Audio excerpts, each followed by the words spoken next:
Serving 26 schools across more than 500 square miles, Pulaski County Special School District is one of the largest school districts in the state of Arkansas. Our district strives to help each student discover his or her full potential while preparing students for life and cultivating future leaders. PCSSD continues to strengthen the relationship between its public schools and the community. Our district is committed to creating a nationally recognized school district that assures that all students achieve at their maximum potential through collaborative, supportive, and continuous efforts of all stakeholders.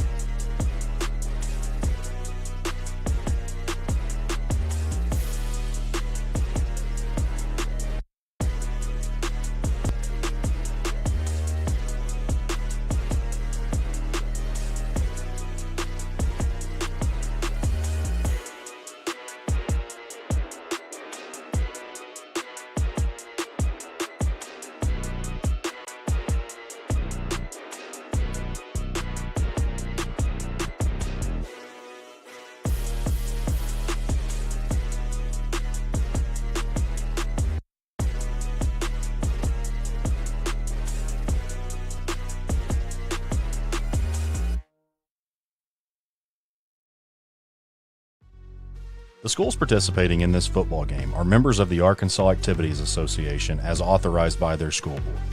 The administrators of these schools have helped to write the rules and regulations that govern participation of students in competitive activities for the schools that are members of the AAA. The Arkansas Activities Association, which is sponsoring this football game, is a voluntary nonprofit educational association of some 500 junior and senior public and private high schools of Arkansas. The regulations which guide these events are adopted by the schools themselves and determine the type of program they believe to be most desirable for high school youth.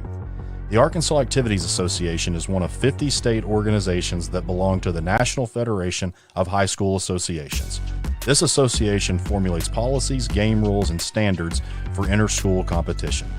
The schools of Arkansas have adopted these rules on eligibility which correspond to those recommended by the National Federation. The Arkansas Activities Association recognizes that athletes represent more than themselves in athletic competition. They represent their team, their fellow students, their teachers, and the community. Athletes who display good sportsmanship reflect high moral standards.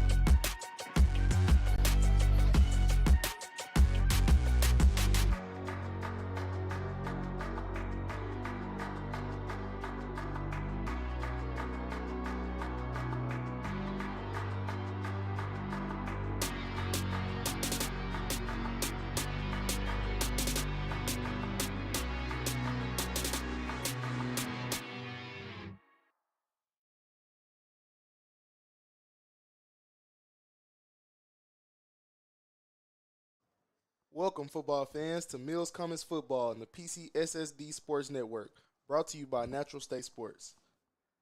I'm Carlton Schutz, voice of the Mills Sports Network, along with my broadcast partner, Tyler Fountain, who is not here today. Shout out to Tyler, and let me introduce tonight's crew. On production tonight, we will have Terry Jordan on the main cam. Shout out to that man, Scary Terry. And we have Linda Henson on the field cam tonight, and Terry, along with Terry Paxton. Thank you for joining us on tonight's pregame show. Tonight we have a great matchup, and a homecoming matchup actually, with the Mills Cummins facing off against Watson Chapel. And tonight we are in for a good one, I tell you. We'll be back with you shortly on the pregame show.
Welcome back to the Mills Sports Network, live here on Natural State Sports.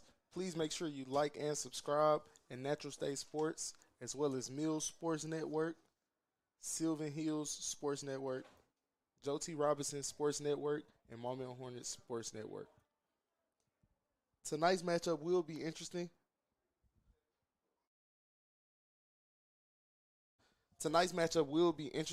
As the 1-2 Watson Chapel faces off against the 3-0 undefeated number 10 team in the state, Mills Comets. Watson Chapel did start off their season well with a 48-0 win at Texarkana. That was very promising for what their season had to hold until the next week when they went to Monroe, Louisiana, and faced off against OCHS in a tough 35-20 loss right before going in the conference and facing off against Pine Bluff last weekend, where they lost by a 2-touchdown deficit. So the Mills Comets last week faced off against BB, and last week we had a rain delay. It was very crazy, but they found a way to win the ball game, down 21-20, coming to halftime, and they actually went on a run. Terry, you want to speak a little bit about the run that they went on? Yeah, absolutely.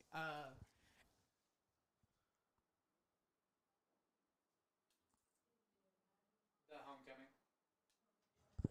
So Mills went down 21-6 in the game, and they began to come back. Started off by a Tyler Johnson kick return.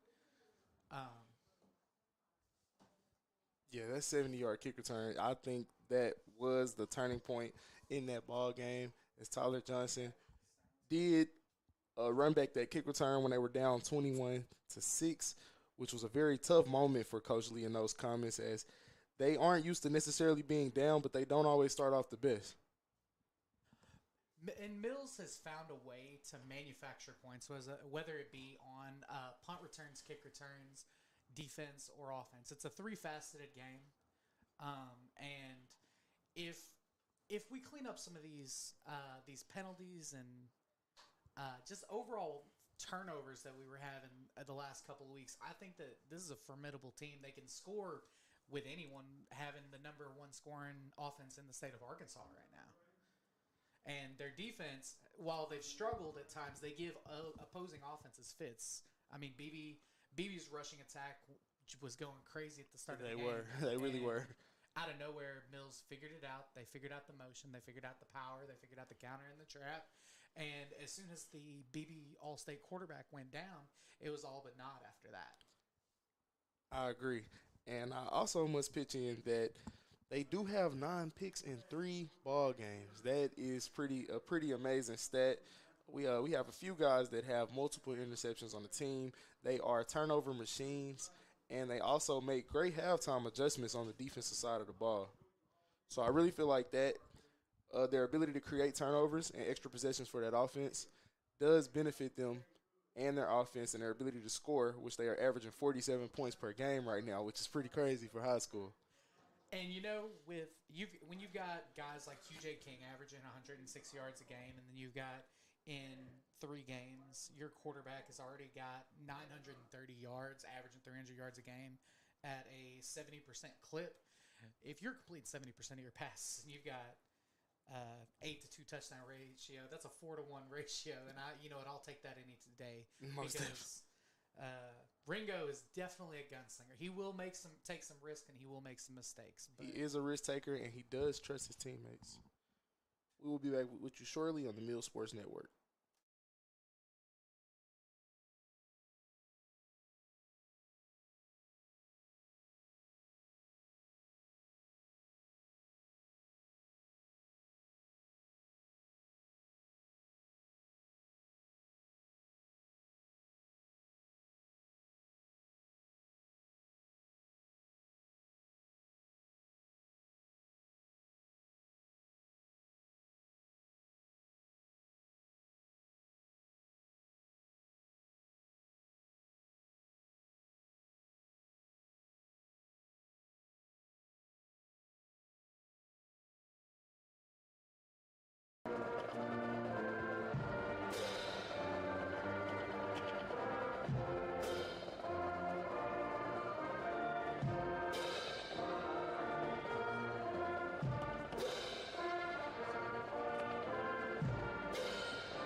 We are back on the Mills Sports Network. Please make sure to like and subscribe at Mills Sports Network as well as Natural State Sports. On Facebook and YouTube. Facebook and YouTube.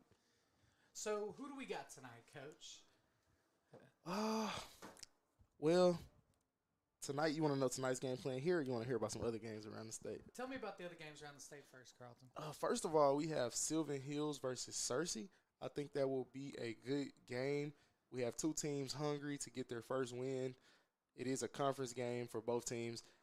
So I don't know. They're both 0-2. They're both coming off the bye week. It'll be interesting to see how they plan against each other. I know both teams are hungry. You got these seniors out here, so I want to see how they'll compete tonight. I think that one will go down to the wire, though, for sure. You know, Sylvan Hills has a great rushing attack that actually originated here at Mills. Coach Winthrop brought the wing T offense back to Sylvan Hills back in 2006, I believe, and before he moved on to become the athletic director of Hall. And they've had so many great running backs over the years, from Marlon Clemens to Brandon Bracely all the way to Dion Youngblood. So I trust that at any given point in time, Sylvan Hills will be able to get right back on track. I think so as well, and I'm going to take them as my favorite over there in tonight's game. We also have Maumelle facing off against actually they have a bye week this week. Okay. They played Whitehall last week, though, and it was a tough game for them. They lost by, I think, 20 points, 44-24. That was a very tough loss for them, as that was their first loss of the season. They had the character win versus Sylvan Hills by 1 point in overtime in week 1, and they had Batesville, which they came back in 35-0. So a shutout there at Batesville. So Whitehall, I think, won't the Comets be facing off against Whitehall next weekend, I believe? I believe yes, so. So with Whitehall facing off against those Mills Comets, it'll be interesting to see how those teams match up as well. But Maumelle does have the week off, so with that being said, I think that the Maumelle Hornets can shake back from that loss that they coming fresh off of from Whitehall, and I think it'll be interesting to see if that quarterback, I believe Will is his name, Will, he's an experienced senior quarterback who has a great arm talent, and I think that will be great for those Hornets going forward. And it'll be interesting. I like to see how far they can go down the line this year. I think they'll actually be a great competitor, especially later on in that season with a veteran quarterback. Very interesting to see. And we do have homecoming here in Mills tonight. I think that will also spark a light under those Comets, as they do have a packed out crowd tonight. I still see a long line of people coming in. I think that this will be maybe one of the best games that Mills has this football season. Well, I'll say this. When you look around the 5A, there's so many great teams, from Parkview's explosive offense, senior-laden team, and then you have teams like Whitehall that started off slow versus Maumelle last week, and Mills starting off slow versus BB, that pick it up so quickly. High school football, it's really about how well you can take the week to week as a game to game basis, because at any given point in time, anything can happen. In the first week, we lost Dylan Parks. He was a great receiver for us last year, coming all the way back. But I think a lot of these kids are going to be real juiced up tonight as we see the crowd filling up here at Mills. I think that it will be juiced up. I agree with you there, Terry. And being able to withstand just the course of the season, like you said, kind of. You never know how things are going to go. Things are not going to always start off right. This is high school football. Mistakes will be made. But it seems that the Comets always are able to shake back and get back to their identity. I'm not sure what Coach Lee's telling them back there in the locker room. I'm sure it's an earful.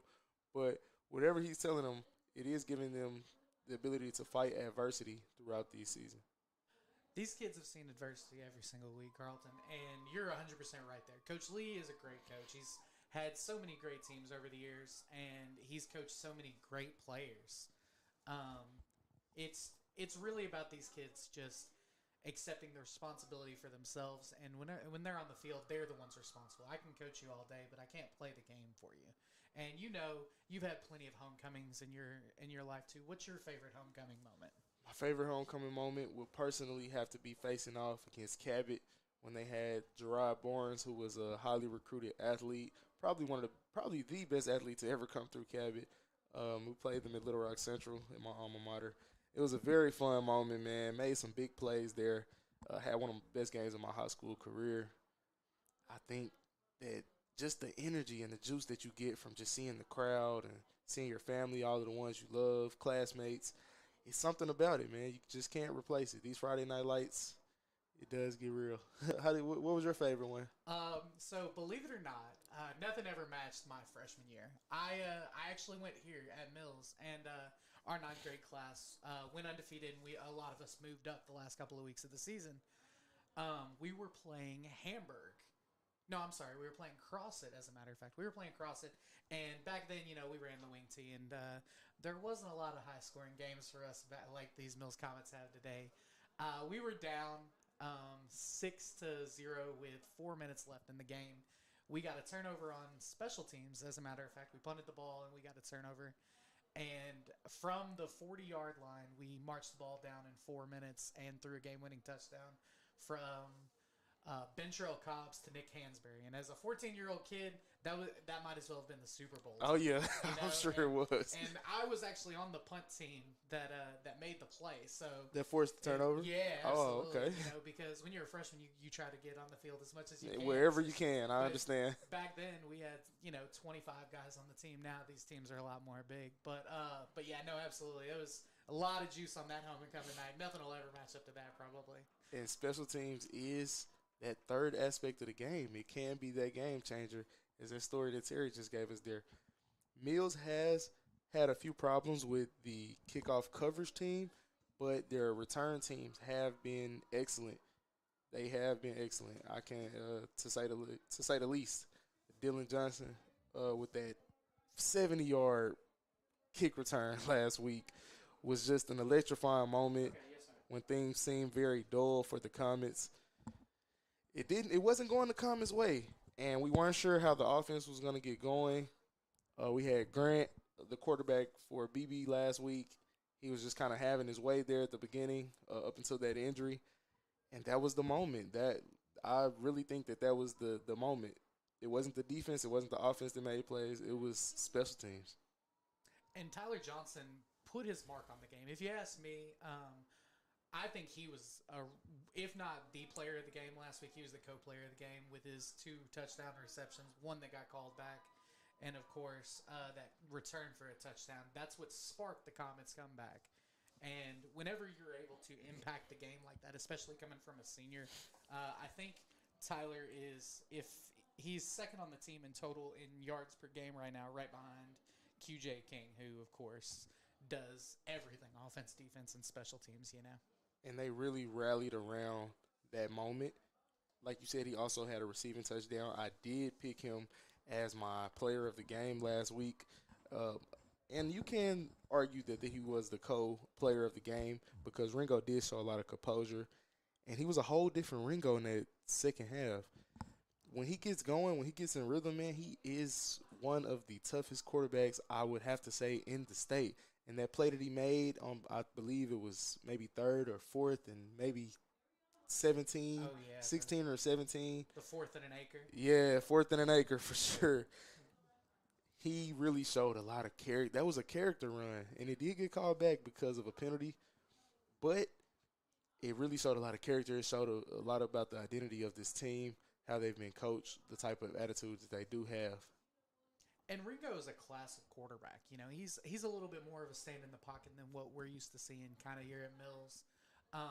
He stands and he delivers the ball. He's going to use his feet to make plays happen as opposed to just trusting only running. He's got so many playmakers. Why would he not want to get guys like QJ and Tyler and, of course, Jabray the ball? And he shows maturity as he is only a junior, so he will be back for his senior season next year. But it means just as much as to him that it does to some of these senior guys that we have on this ball squad. The camera went out. And I honestly think that will be a key determining factor, how Ringo comes out here. hopefully he can catch that rhythm that he had from last week and carry it over into this week.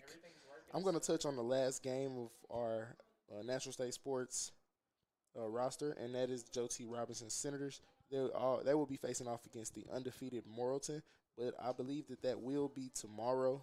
I believe they play tomorrow night at 7 p.m. Morrilton is undefeated currently, 3-0. Robinson has had a few tough games. They played PA the first game, which that'll always be a tough matchup, I believe, for anybody with all of the different things they can do. A very well-coached ball squad year in and year out.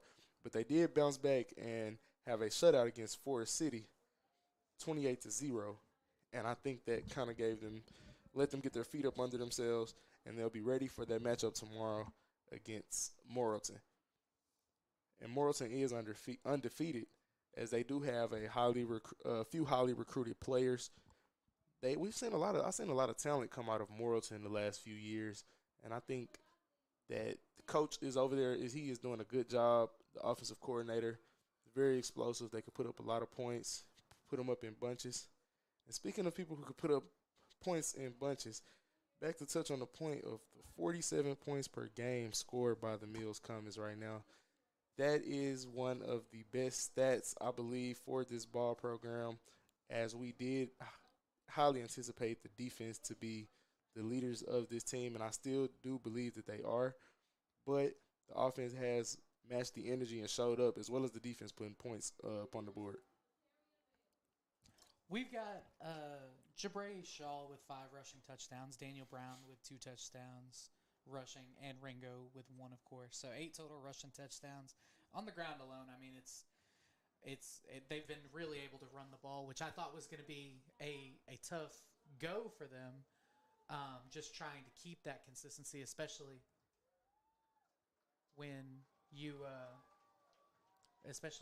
you are trying to balance a quarterback like Ringo who can be so streaky. Very streaky. And he is throwing at a 70% clip right now, 70% completion rate. And that is very good, I believe, for a high school quarterback.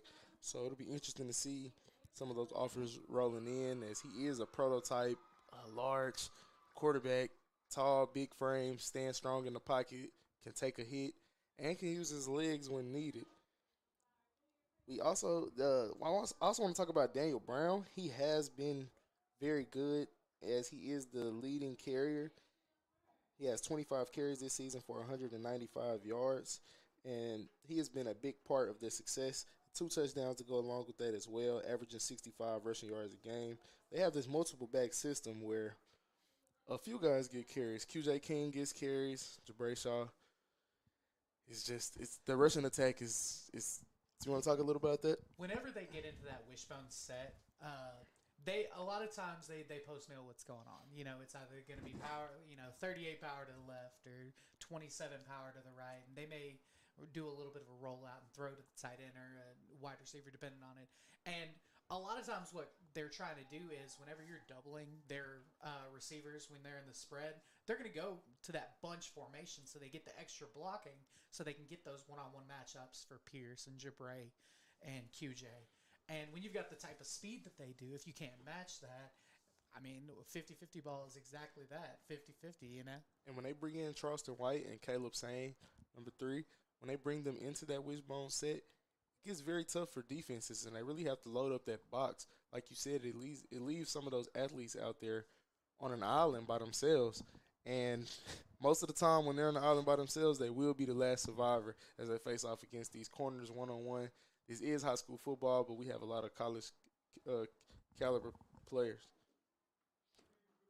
But thank you for joining us on tonight's pregame show. And when we get back, it'll be time for our kickoff. Natural State Sports, Mill Sports Network. Please subscribe and like on YouTube and Facebook.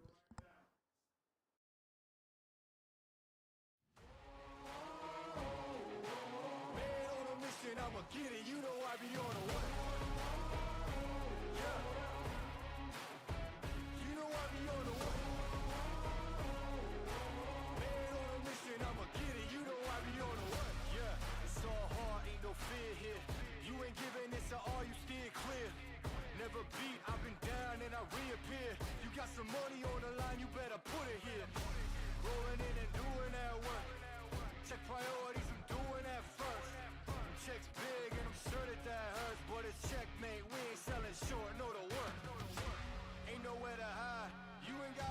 come and keep me on your mind, 'cause I'll be on the way. Yeah. You know I'll be on the way. Man on a mission, I'ma get it. You know I'll be on the way. Yeah, man, we coming for them bags that they said I couldn't have. Get the team. I got a vision for the things you ain't believe.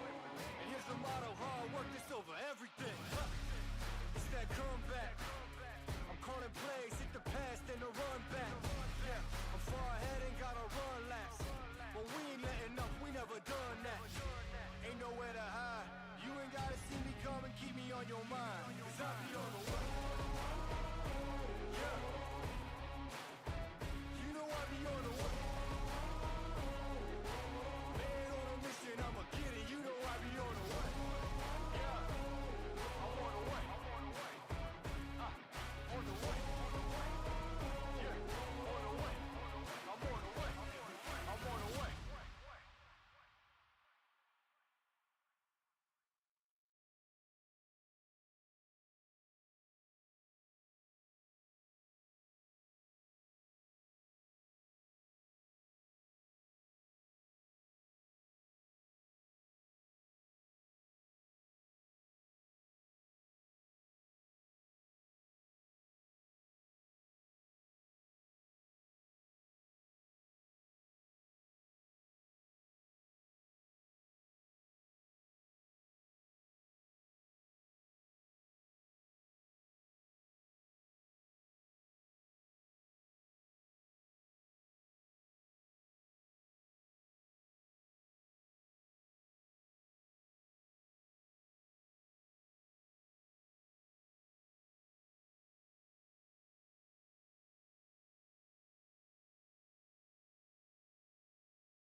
And we are back on the Mills Sports Network. Welcome back.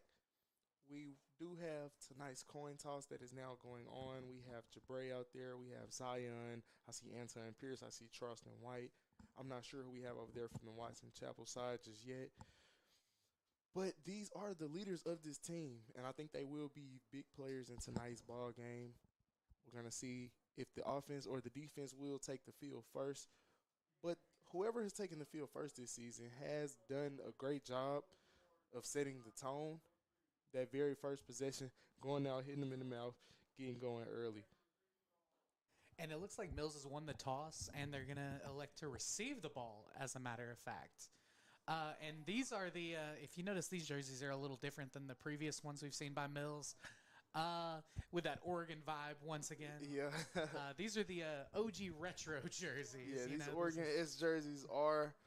These are the old. These school. probably my favorites that I've seen this season. These are probably closer to the ones that we wore when we were in high school. Probably a little new and probably smell a little better, but I like. What the number did you wear out there, Terry? So my freshman year I wore 45, and then my second year I wore 21. Or my second and third year I wore 21. I had an injury going into my junior year or my senior year. But in honor of Sean Taylor, my favorite football player of all time. Sean Taylor, for sure. One of my favorites. I would spend hours taping my face mask, and I would have to be the one to clean it up after every game. So kind of psych yourself out before that ball game. I like that story. Mills Cummins will be receiving the ball, meaning that we will see this explosive offense. I would like to see Anton Pierce get a few more touches this game. He does make the most of his touches, I would say, probably every time. He has 8 receptions for 190 yards, averaging about 24 yards per catch, and he does have a touchdown as well. Tyler Johnson right behind him in talent, I would say, probably. But he has 9 receptions as well for 249 yards and 2 touchdowns. And then we have QJ King, of course. Crown that king, our favorite hashtag to use for this kid. He has 14 receptions for 319 yards and 5 touchdowns. Probably would be double that if we could get some of these penalties down. I'd like to see how the Mills Cummins discipline is today, as they did have a lot of penalties last week. And the U is here. The U is here, and they are here to stay. So we see these guys run out a little more poised and focused than I normally see them. They're normally more hyper, but I think they are excited to put on a show for this crowd tonight. As we see Watson Chapel now coming out, they look just as poised, and they're not as big as the Mills coming, so that battle in the trenches will be an interesting one to watch. When you've got guys like Charleston and Murdoch, that Murdoch is leading the state with 6 sacks, 2 sacks a game right now, then it's going to be very dependent on how much Watson Chapel can stop this defensive line. When we played Rivercrest a couple of weeks ago, that was probably the best offensive line I've seen to stop this defensive line. That only lasted for about 2 quarters. So let's see if Watson Chapel can stand the test of time. We will see. But we will see the Mills offense come out first. I want to see how their defense, I want to see how they can defend on that perimeter. I want to see how well Watson Chapel does. I want to see what this defensive game plan is like. We saw a few onside kicks last week that were kind of out of the ordinary. I believe that Mills Cummins did lose maybe one of those onside kicks, but they did a pretty good job overall of recovering those. And as my partner Tyler says in his absence, feet set, ball wet, and it is time for a kickoff for the Mills Comets Sports Network. And it'll be very interesting to see as he lines up the ball on the tee. Let's see if we can't get a big play right here on this first play as we talked about the special teams.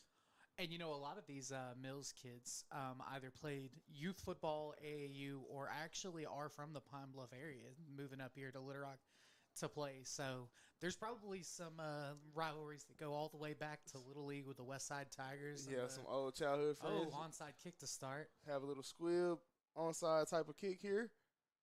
The ball is fielded. He comes around the right side. That is Dylan Parks. He comes around the right side. He's running down the sideline. He's at the 30, the 20, the 10, the 5. Touchdown, Comets. And what a way to start this ball game off. Oh, my God. He runs down the right side of the sideline, and he has nothing but field. The crowd is involved. I'm involved. And you see the sideline. You see the type of energy that the Mills Comets have come out with today. And that is a great way to start this ball game off. Let's see if they go for 2 here. Yeah. That is Daniel Brown, on that kick return for the touchdown for about 75 yards. Okay, roger that. Daniel Brown, the running back and leading rusher, leader on this ball club. He is very explosive, and he can get out at any time, as you see there. They line up in this wishbone set. They do have Charlie in there. And let's see what they do. Zion in the up back position. Ringo goes under center. They run the power left. They bounce it outside. Jabray bounces it outside and walks into the end zone for an easy 2-point conversion as the Comets now have an 8-0 commanding lead in the first 17 seconds of the game. Man, that's got to be demoralizing for the Watson Chapel. And we'll see how the Wildcats can respond as they now send out their return team. That is a crazy way to start this ball game off. Man, special teams is a great aspect, like we spoke about earlier, and we heard our story from Terry. This special teams unit has been well, like I said, on the return side. Let's see if the coverage side can match the energy and do just as well. Interesting to see how this defense can hold up after the offense doesn't even get to touch the field and the special teams takes over and scores on the first play of the game. Squares away. Looks like QJ King back for the kick. Yes, I got it. QJ pooches the ball. It is touched about the 30-yard line and goes out of bounds at about the 18-yard line. And now we will see this Mills Comets defense come out. See Anton Pierce Charleston ready to play. I really like the accessories tonight, guys. When you hear this, I do love those retro jerseys, as these have to be my favorite jerseys, man. Gives me a Oregon feel for real, and I really like what I see out there. Let's see if the play can match up to how well they look. They said when you feel good, you look good, you play good. And I agree with that statement. I really do agree with Okay. that statement. No, y'all The are- Wildcats do have a junior and senior led team with 70% of the roster being juniors and seniors. So I know that these guys are just as hungry for a win. And let's see what they do here. As it looks like we have double set. Inside zone, ran to the left side of the field. Pretty good run, pretty good blocking. And he's pushed out of bounds at about the 35-yard line. 1st and 10, that is a comprehensive wellness first down.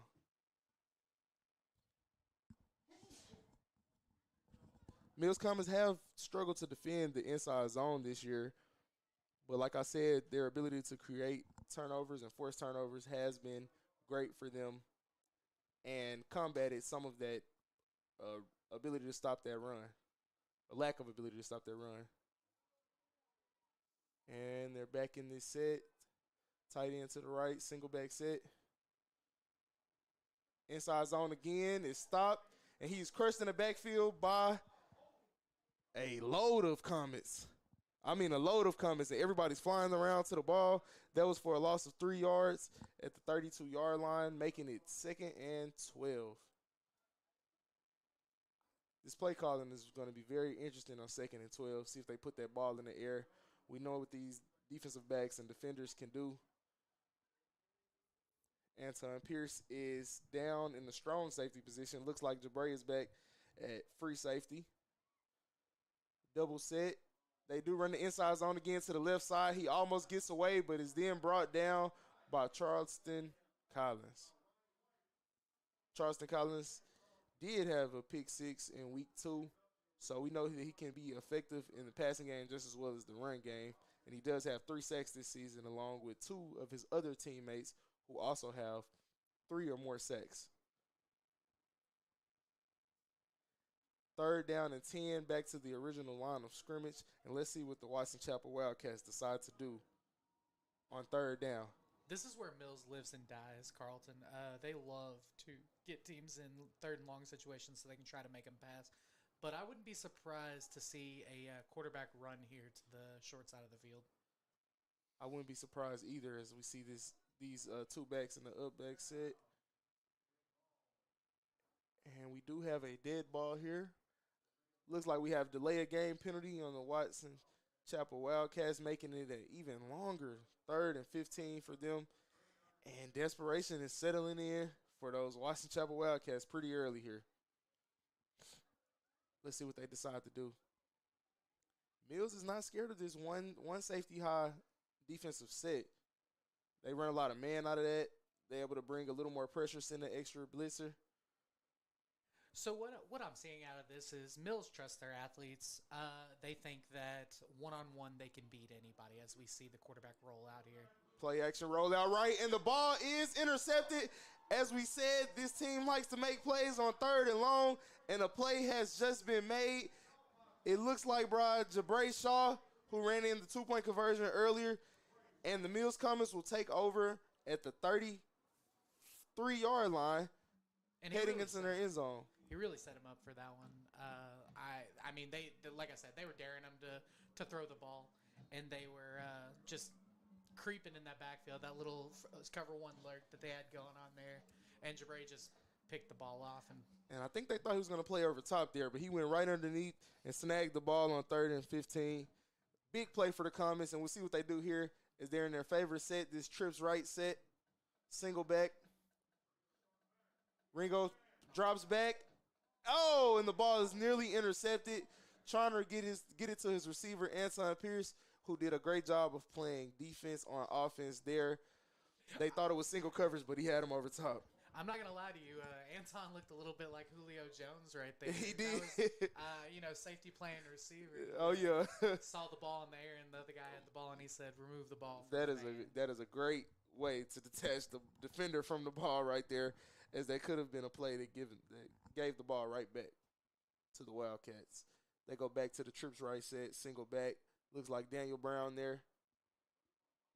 Jabray and QJ set out to the right. And we have a dead ball penalty. I believe that is false start on the Comets, pushing them back Now we will have 2nd and 15 from what looks like the 38-yard line. And this is something that the Comets don't need to let happen early. If you can prevent some of these turnovers and some of these penalties, putting yourself in first, second, third, and long situations, you're going to be able to run the ball or throw the ball in whatever way you need to, but this limits your playbook a lot as an offense. This definitely limits your playbook, makes you a little more predictable. But we will see what they do. They stick with their play. Ringo drops back right, and he is brought down. The ball is out, and it looks like we have a penalty that may be a late hit, as Daniel Brown was already down as he recovered the ball. So I'm not sure. We'll see what that penalty is. But they did bring the pressure around the edge there. I would like to see those tackles kick out those defensive ends a little better. But we do have an unsportsmanlike conduct penalty, as I said, on the Wildcats, and that will be a maybe 15-yard penalty that puts the Comets right back in position to be able to convert. And they get back to the original first down line of scrimmage. I do believe it's supposed to be an automatic first, but it looks like we will have 2nd and 14. Empty set here. We have Jabray coming across. He catches the drag. He's running. He's going down the field. He's at the 20, the 15, and he's knocked out of the bound around the 10-yard line. There we have another one of those short routes that these receivers and athletes can really turn these plays into big plays. You would like to think that a drag or a slant maybe pick up 5-6 yards and the defender will make the first tackle. But with the elusiveness of these athletes, you never know how far these things can go. So you just want to get the ball in their hands. And I think Ringo is aware of that.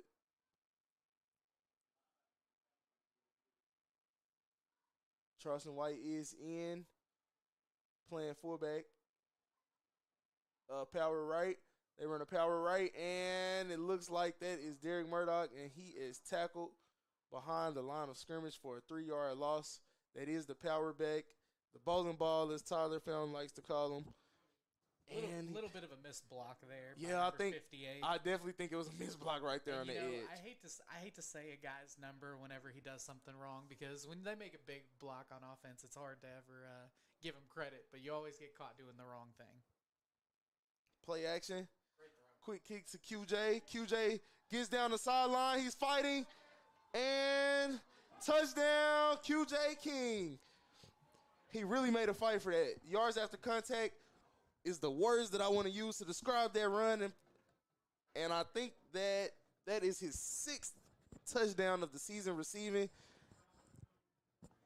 The Mills Comets now take a 14-0 commanding lead. Did they give him the touchdown there? Yes, they did. And we will now have the 2-point conversion. They go back to the trips right set. I'm not sure why we're not seeing this power set that we normally see, this wingback set. Well, they can't be too predictable. I like to see that they change that up in practice this week, as teams I think have caught on to that. Sprint out right by Ringo. He cuts back in. He throws the ball up in the air, gives his receiver a chance, but it is knocked out of his hands. And the Mills Comets do have a 14-0 lead with 7 minutes and 44 seconds left in the first quarter. A very early but commanding lead here. And it looks like the Wildcats are trying to get after Ringo a little bit, trying to get him uncomfortable, trying to put him in a position where he's having to make these type of improviser plays. But Ringo is staying poised. He got away from 2 tacklers. He threw the ball, and he gave his receiver an opportunity to catch the ball. And that is some of the elusiveness that I would like to talk about with him being in the pocket. He is a mobile quarterback, but he does stay mobile, just mobile enough to make plays and get the ball to his receivers and to his athletes so they can make even bigger plays. So now this defense, after forcing a turnover on 3rd and 15, will have a chance to get back out on this field. I'm excited to hear that. And, man, the band is going crazy up here, aren't they, Terry? They are going crazy out here tonight. Oh, the ball is muffed and picked up, and we have a big hit made at the 22-yard line. I can't exactly see who that was on that tackle, but that was a very big hit on the 22-yard line, and that is where the Watson Chapel Wildcats will begin their possession. I think that was Into in on that. And Jalen Into? Yeah, he's a long, tall kid. He is. He really has that frame. Yeah, he's got a lot of potential. I believe he's only maybe a junior? sophomore. Yeah, Nah, junior and he's sophomore. junior, yeah. So we'll be seeing more of him. We now have a tight package. This looks like they have 3 in the backfield. And it looks like a dive, a running back dive for about 4 yards. He picks up, makes it to the 28-yard line, which will now bring up 2nd and 6. And Watson Chapel's got to find a way to stop the bleeding quick because this game could be 30 in a matter of minutes. It really can. We've seen this team score points in bunches. So that is something that they want to prevent. They don't want to go down that road, especially on this team's homecoming. They line up in the similar set, same set. And they run it again. Good dive. And the play is made by Caleb Sane after a gain of only 2. Knocks the defender back. That is a great play. Caleb Sane is also one of those guys who is just big, has a big frame, a big college-ready body, and I like to see him down in those trenches. I really do. Carlton, that was a big hit by Sane. That was a big hit by Sane. I think that's one of those that may not have looked as big on the camera. He'll but feel that in the real morning. life, oh, absolutely. He'll feel that in the morning for sure. I wish we had a field mic so you guys could have heard that contact made right there. So they line up in the same set. Probably going to be the same play. Inside trap zone. Oh, and he sheds the defender. In the backfield, looks like Renard Wilkerson that was going to make the play. Tackle for loss, but he does escape the defender and picks up a comprehensive wellness first down. And Mills has great individual tacklers, Carlton, but as a team defense, they're not doing a lot of rapping and rallying here lately. They got 2 guys that are attacking the ball, and you got to slow the man down. You know, just my coach used to say, just hold on, son. The help's on the way. Oh, yeah. Help is always on the way. And that defense lines up again to combat with this formation that hasn't necessarily been a problem, but the Watson Chapel Wildcats have been able to move the ball. And we see an inside zone to the right. He picks up about 7 yards. And it looked like he was 1 tackle away right there from breaking. So Mills Cummins might want to load that box and see if they can't stuff some of those holes a little better than they're doing right now in the interior part of the line. It looks like the Wildcats have found something that they like here. And when you're going up against an aggressive defense like this, hitting them with stuff like counters and reverses and traps, you start wham blocking these nose guards and D tackles, and they're going to slow down and they're going to put their hands up waiting for that wham to come and hit them in the mouth. And I see some trap and fold techniques on the inside there with Watson Chapel. So that's untraditional, and maybe this D-line isn't used to it, as Charlie does have 10 tackles a game right now on that inside, so I'm sure they've been game planning around him. They line up in a strong left set, and he gets back to the line of scrimmage, maybe a gain of 1, bringing up 3rd and 3. This is exactly where Watson Chapel wants to be. They want to be in these 3rd and short, 3rd and intermediate.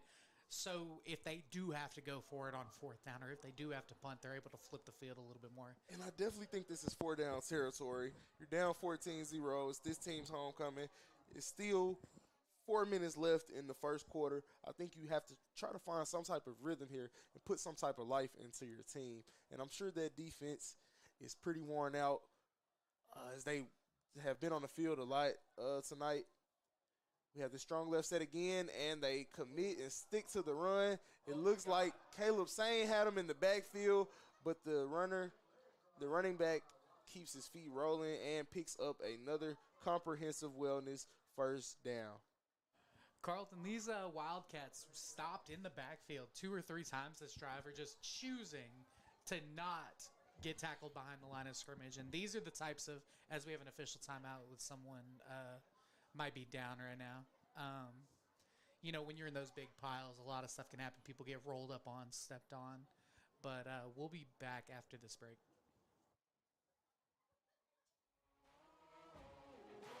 Man on a mission, I'ma get it. You know I be on a what? Yeah.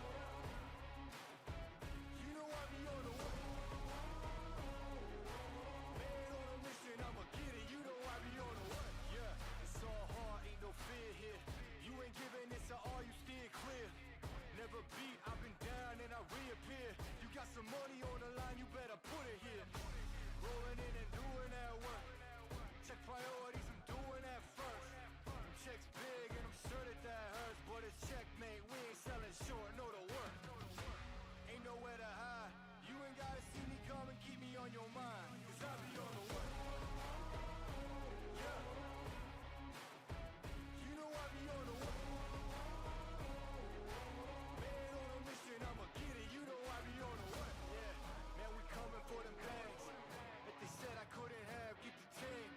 I got a vision for the things you ain't believe. And here's the motto, hard work is over everything. It's that comeback. I'm calling plays, hit the pass, then the run back. And welcome back to the Mills Sports Network. We did have a Wildcat down on the field. Looks like he was able to get off of the field with a little help, but on his own strength. And this sets up another comprehensive wellness first down from about the 47-yard line. Looks like they're trying to pass midfield for the first time here. Those Wildcats are.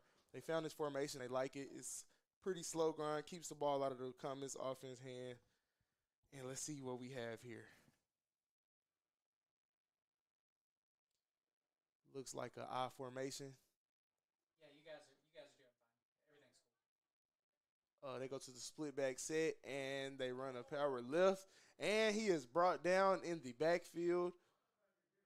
Maybe back to the line of scrimmage, but he gets a hard hit. And I see Caleb saying he's getting a lot of penetration tonight, as he does have 26 tackles this season, which is third on the team behind Murdoch and Charlie Collins.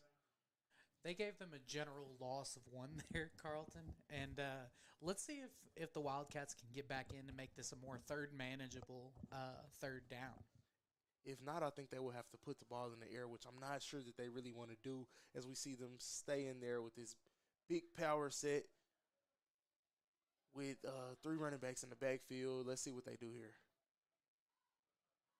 They run a play-action rollout right, quarterback boot, and he gets outside. He is an athlete, and he is out of bounds for another comprehensive wellness first down. And just like that, They kind of set that up. You know, they've been setting it up the whole time. You know, whenever you're just hitting them with the inside and the counter and the power, and then just out of nowhere you hit them with that naked bootleg. I mean, it fooled our cameraman, honestly, Carlton. Yeah, I think it did as well. Marquez Brentley, I believe the quarterback right there on that run. We do see that he does have those legs, and I think that they will be back to that play. Don't get me mistaken, but we will see that play again later on in this ball game. And we would like to remind everybody watching right now, as we see that we have more visitors than we've had ever on the Mills Sports Network, to follow us on Facebook and on YouTube on the Pulaski County School District Network and the Mills Sports Network, as well as Natural State Sports. And he picks up a gain of maybe 5 there on that run, on that power right formation. So it looks like they're pretty simple with their concepts right now. They're just daring Mills to stop them, as they're kind of hitting him in the mouth right now up there in the trenches. It's either a tackle for a loss or a 5-yard gain. So let's see if these defensive linemen can withhold this drive that the Wildcats are putting together. Another split back set, power left. He comes around the edge, and he gets outside. Oh, and the ball is stripped. It looks like by Jabray Shaw, and recovered by Jabray Shaw as well. And the Mills Cummins will take over on the 8-yard line. Another big play by Jabray Shaw. Players make plays. He already has an interception this game, and now he has a strip and recovery. Forced fumble and fumble recovery on the play. Man, that is a big play, as the Wildcats were finally getting some life and putting together a drive that they thought could result in points. And now with 2 minutes and 10 seconds left in the first quarter, the Mills Comets have a 14-0 lead, as well as the ball. Carlton, this kid is a stud. I mean, when he's making plays that are Troy Polamalu type plays. Man, it's Tyrann Matthew-esque. He's always around the ball, finds a way, punt return, kick return. That's who he reminds me of on this field. Trips left set, inside zone is ran. And And Daniel Brown on the carry to about the 15-yard line. Picks up about a gain of 6 on the play. Strong runner, leading rusher on the team. And they might want to get a grip on that because he can get out at any given moment. 2nd and 4 from the 15. 85 yards to drive. Trips left set again. Their favorite set. Running back to the left as well. And we have a quick screen. And he is tackled after a gain of about 2 yards. I'm not sure who that was on that play. Looks like Dylan Parks, maybe? Number 4, Dylan Parks, I believe. And that is a comprehensive wellness first down as he did pick up all 4 yards on that play to keep the drive alive. Trips right this time to the wide side of the field. Inside zone, Daniel Brown. He bounces it outside and is flipped by a Wildcats defender after a pickup of about 3 yards. And that was number 6 for Watson Chapel. Torrin Jackson, senior. Very big play, very big hit to hold these Comets to 2nd and medium. The double set, which we don't see much. Let's see if we get a pass here on this down by Achilles Ringo. He sees something he doesn't like. He checks to his running back. He drops back. Gives his receiver a chance. Oh, and that looks like QJ King that had a step on his defender. Number 12 from the Wildcats, Christopher Washington Jr., corner. And, man, if they could ever find that connection, that was going to be long and gone. 21 seconds left in the first quarter. 3rd and about 7. I think this is where Watson Chapel would like to see the Mills Comets at. Let's see if they put the ball in the air here again. Achilles Ringo drops back, just dumps it off to his receiver, Jabari Shaw, and he's right around the yard mark for the first down. Let's see where they have him spotted. I think he's a little bit short, Carlton. Maybe a yard or so short. And they get the friendly spot for another comprehensive wellness first down. I'll take being lucky over good any day, Carlton. I'm going to have to agree with you on that one, Terry. Another comprehensive wellness first down. Looks like they stick to the double set. And that is the end of the first quarter. We will be back. We'll take a short break on Mills Sports Network.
Are back on the Mills Sports Network. Flip the field here. Now we have 1st and 10 from the 28-yard line for the Mills Comets as they have a commanding 14-0 lead to begin the second quarter. I like this double set. It's very different. They send Jabari in motion here to make it the trip set. And he looked downfield and, oh! Right through the hands of Anton Pierce, I believe that is, who we don't see them target a lot, but when they do target them, it is a big play down the field, just like that. Great job keeping up with that one, guys. Man. And correction on the play, I don't believe that was him. I actually think that was Tyler Johnson, number 4, who had that big game last week that we spoke about, had the kick return and the touchdown as well. He draws back again, and we have penalties early, meaning that I think it will be a false start on the offense. We haven't seen many penalties by the Comets here in the first quarter, especially not as many as we saw last week with, I believe, 50 penalties last week at BB. You know, and that, like I said before, that's going to be the tell sign of how well Mills plays throughout the game. They started off fast. They've had one penalty. This is their second penalty. That's it, as they get back to action. Double set again. Ringo draws back. He fakes the screen and then throws it to QJ King, who makes a spin move, a very elusive move on the sideline with not much field. And he gets about 5 yards on the play, making it 3rd and 5. Got a lot of that penalty yardage back, plus a little bit to put him in a 3rd and manageable 6 or 7. Yeah, 3rd and 6 or 7. I would like to see this play call here. I would like to see maybe a draw here with Daniel Brown. He can pick up this yardage. Let's see how much pressure that this 3-front brings for the Wildcats. Looks like these linebackers are stepping up. They're on their toes. Ringo draws back, sprint out right. He's pushed back. They have a hold on him. They can't get him down. He rolls to his left. He now looks upfield for his receivers, and he steps out of bounds behind the line of scrimmage, making it 4th down and about 8 yards, 9 yards from the 30-yard line. Man, he shook the pressure there, but couldn't get it downfield as the Watson Chapel Wildcats do hold up on 3rd down, forcing maybe the first punt situation that we've seen in this game. That was a whole lot of running for a loss of 2, Carlton. Oh, yeah. So let's see if we're gonna design some of these rollouts as we have Mills timeout here. We will be right back after this break.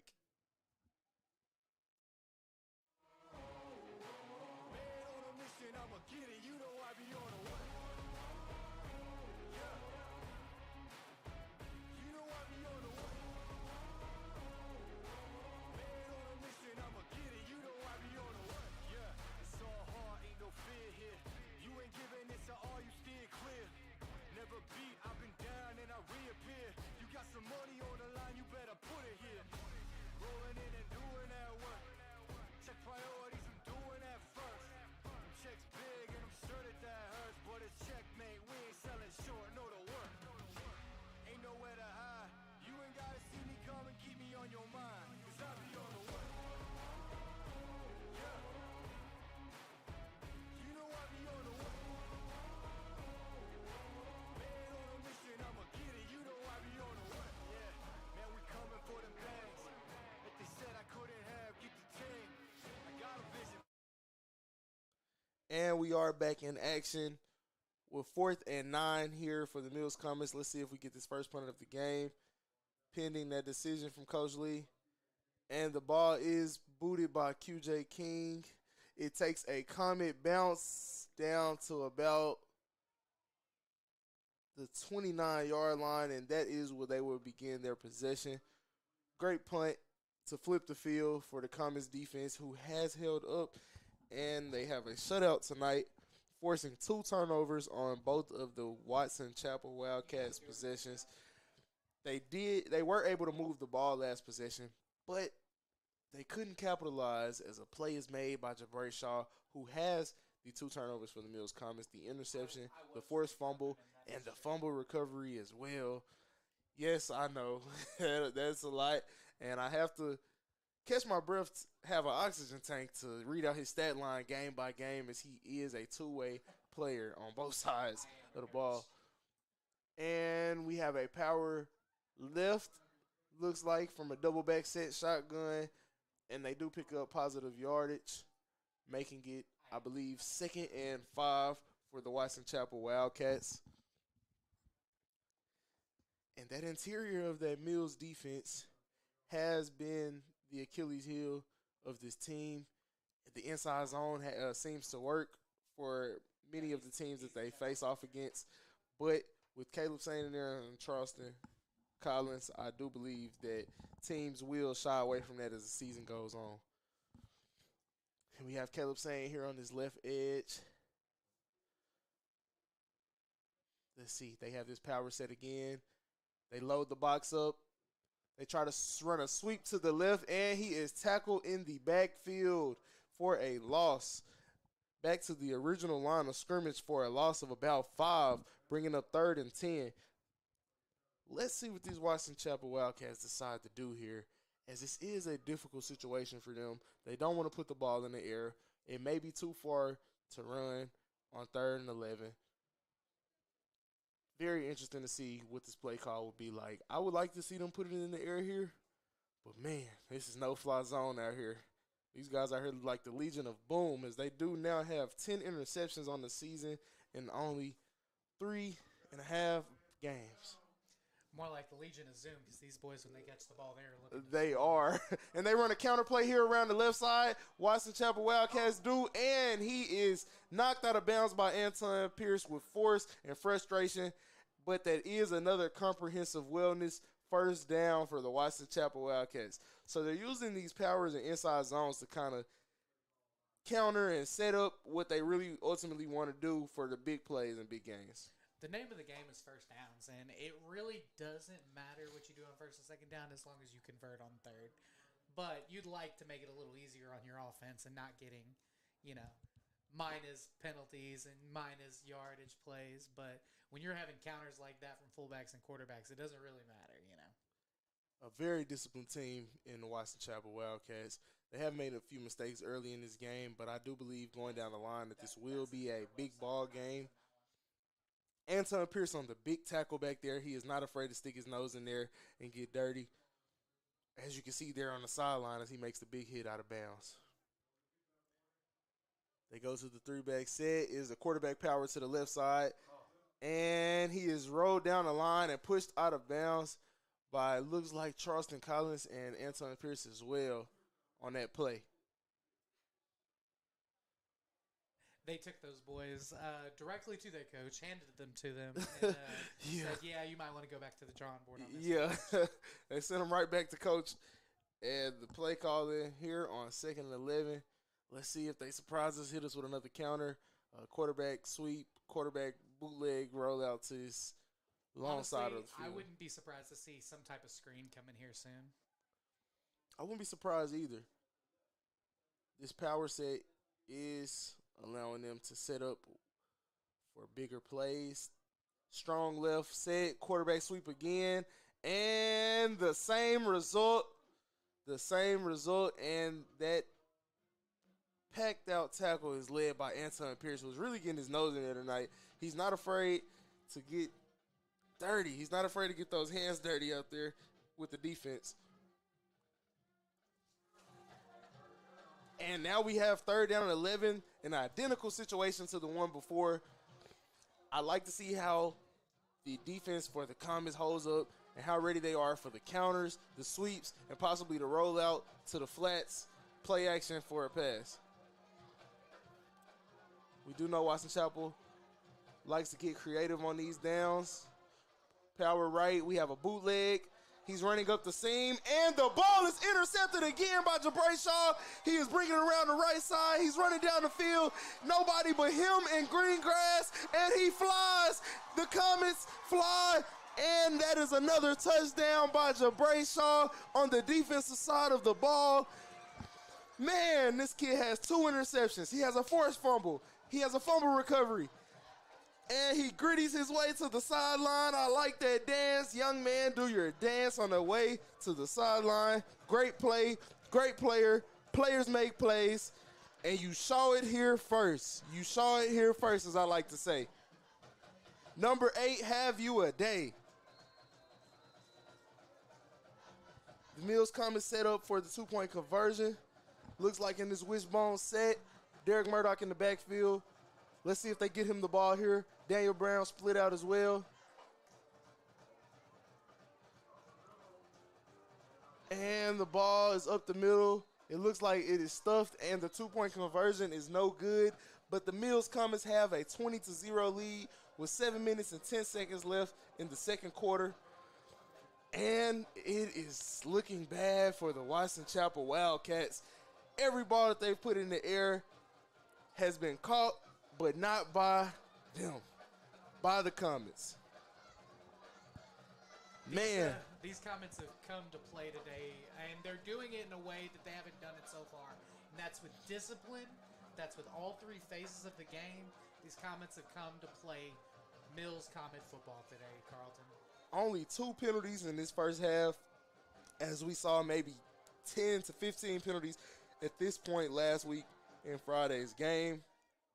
Shouts out to Coach Lee on the great week of practice, the discipline, and I'm sure the running and conditioning that they had to do after last week's ball game. QJ King steps back to kick the ball off for the Comets. The ball is squib kicked down the middle of the field and then fell on by Watson Chapel at about the 21-yard line. And, man, it's just hard to think that 20-0 with 7 minutes left in the second quarter down on the home team's homecoming that the Watson Chapel Wildcats have a lot of confidence here about what's going on. I'm not sure their body language doesn't seem to have changed, as they do have Coach Moody over there who came from McClellan and led them to a state championship a few years in a row. So I know what type of coach he is, as he coached some of my younger siblings, and he shows a lot of great character, and he instills that into those children as well. So they stay honest to what they have going on here. Looks like a power set. Actually, it's 2 tight end tight, and they make a power left decision, and that is unsuccessful as he is tackled right around the line of scrimmage. And that is number 15 or 51 on the play on the tackle. Number 6 on the tackle. Number 56, I'm sorry.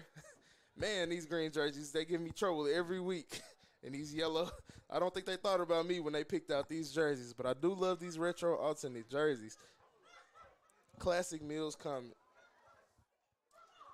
And now we have 2nd and about 10 in desperation with 6 minutes and 25 seconds left in the first quarter. Let's see what type of play call we get from the Watson Chapel Wildcats. And a timeout is called by the Watson Chapel Wildcats. We'll take a break as well here on the Mill Sports Network. Please be sure to like and subscribe on Facebook and YouTube.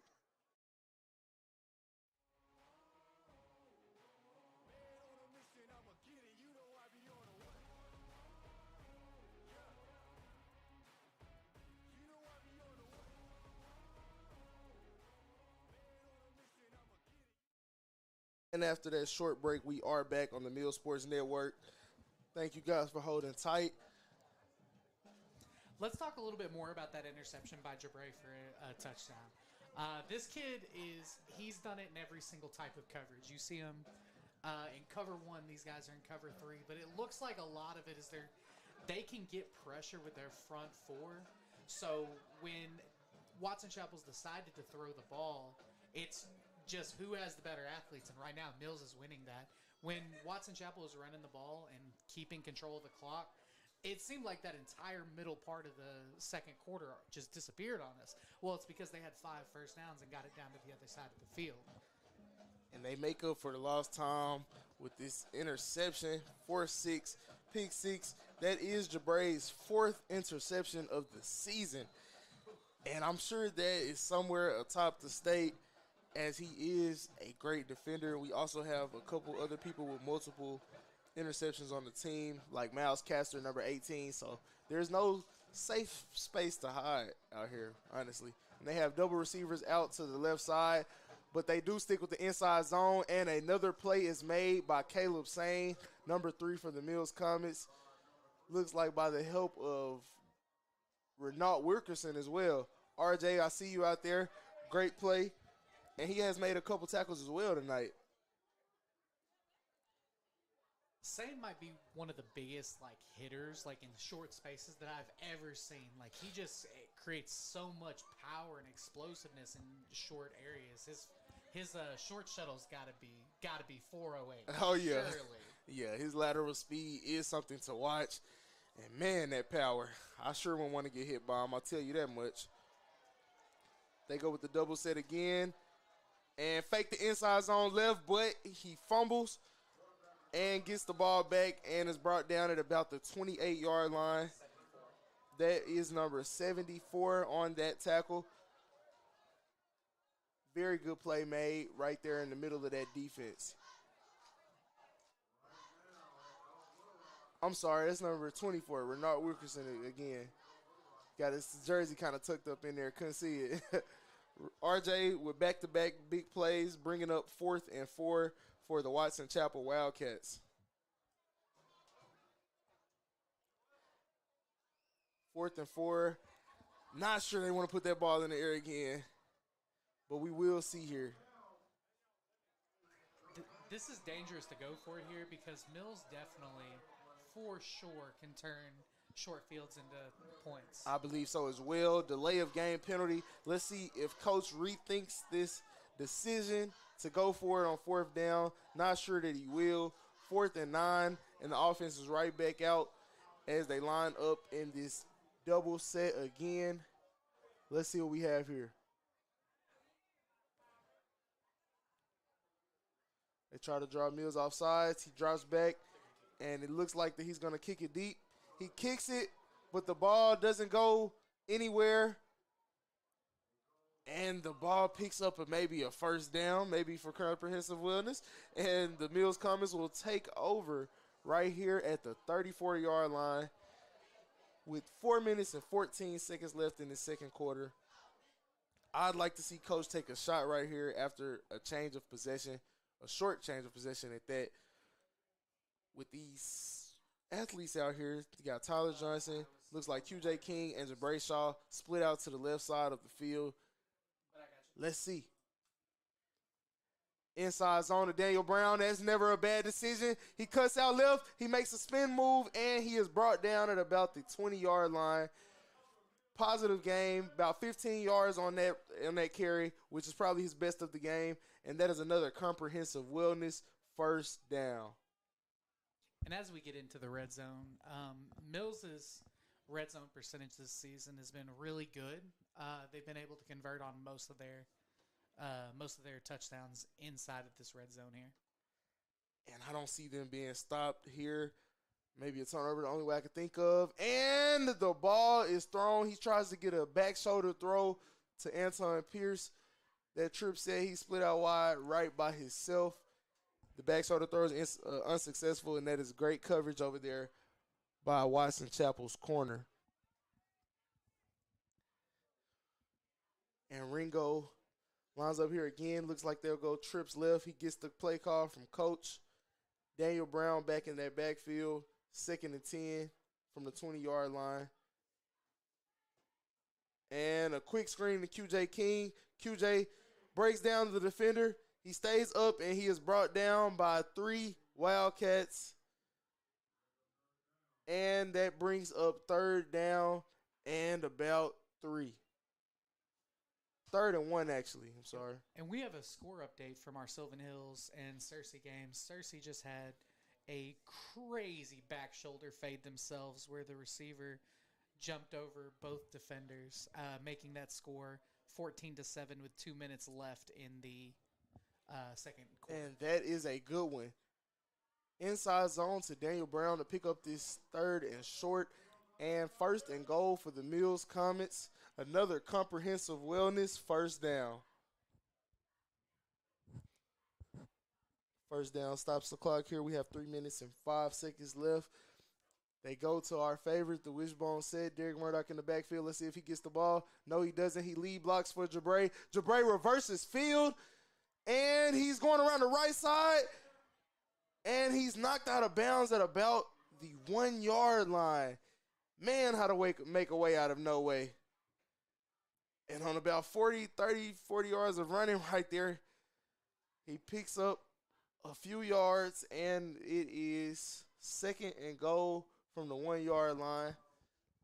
Let's see if they can punch it in here.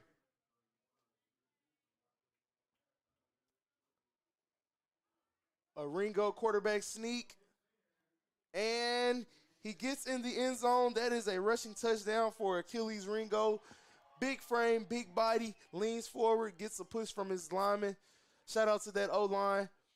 And the Mills Comets have a 26-0 lead with 2 minutes and 51 seconds left in the second quarter.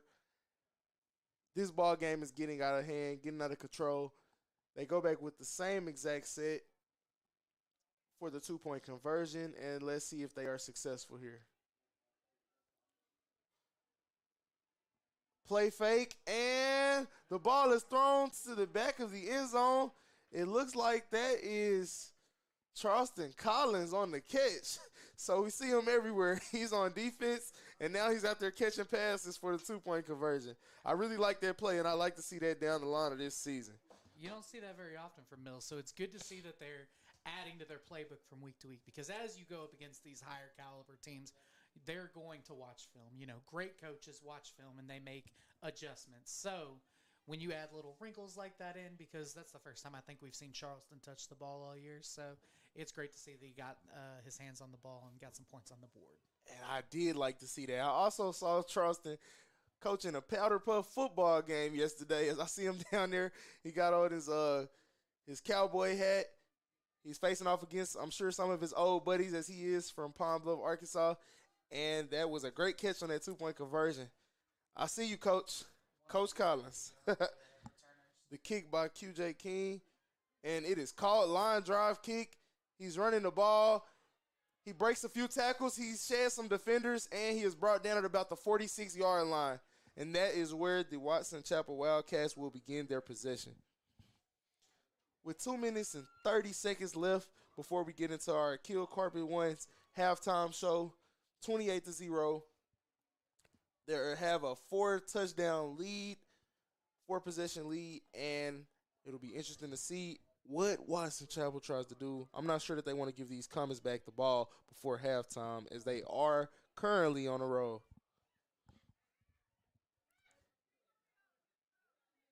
Let's see if Renault Wilkerson, RJ, can make some more plays in that middle, as he made a few last possession. A little confusion on the Watson Chapel side. 6 seconds to run their play. Loaded backfield. Power left, and a big tackle is made right there in the middle of the defense. I'm not sure who that was.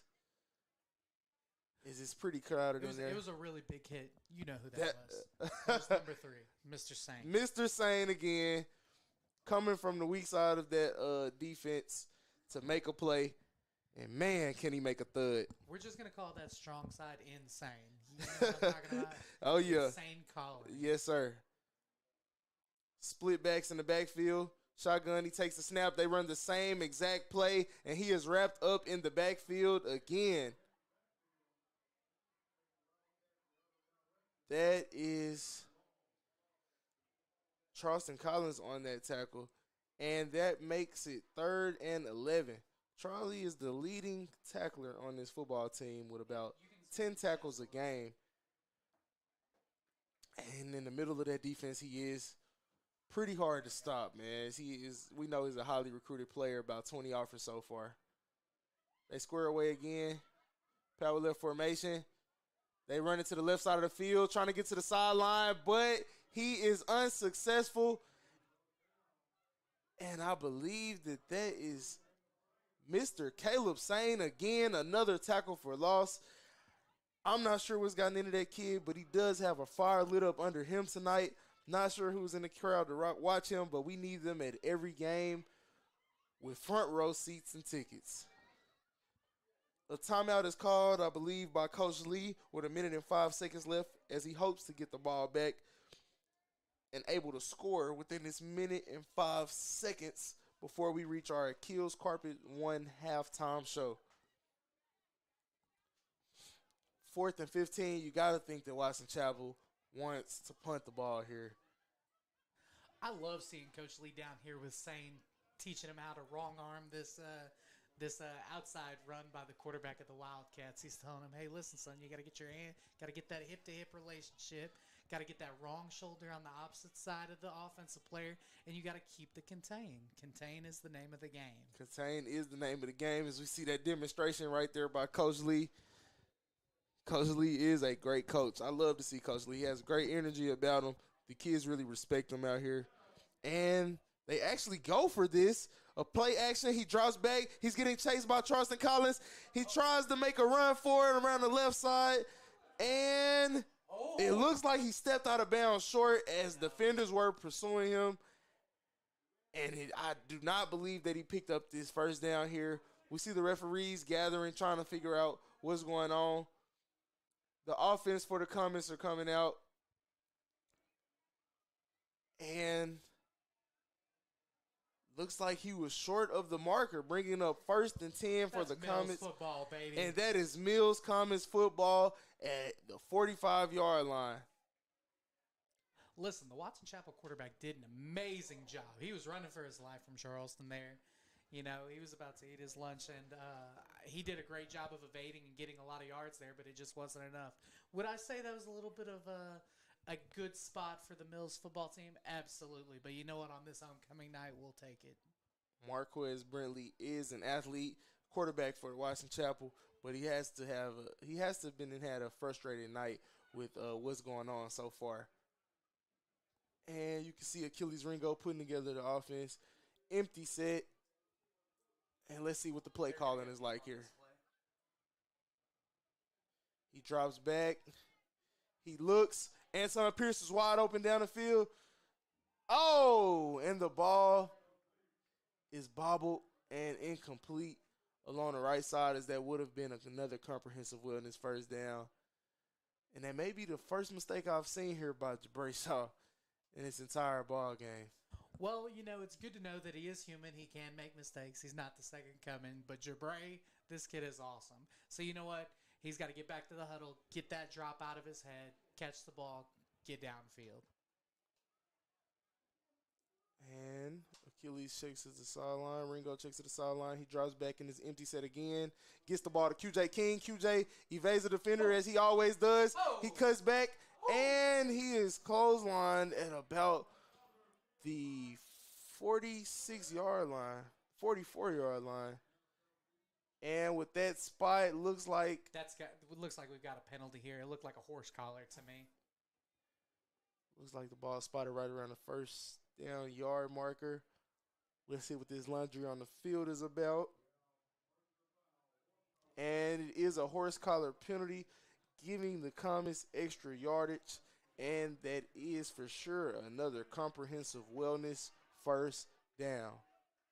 I'm not going to lie to you. I think that might have been the best horse collar of all time, because if he didn't get a hold of QJ right there, we were going to watch him hit his head on the field goal post. And when QJ gets going, oh boy, he gets going.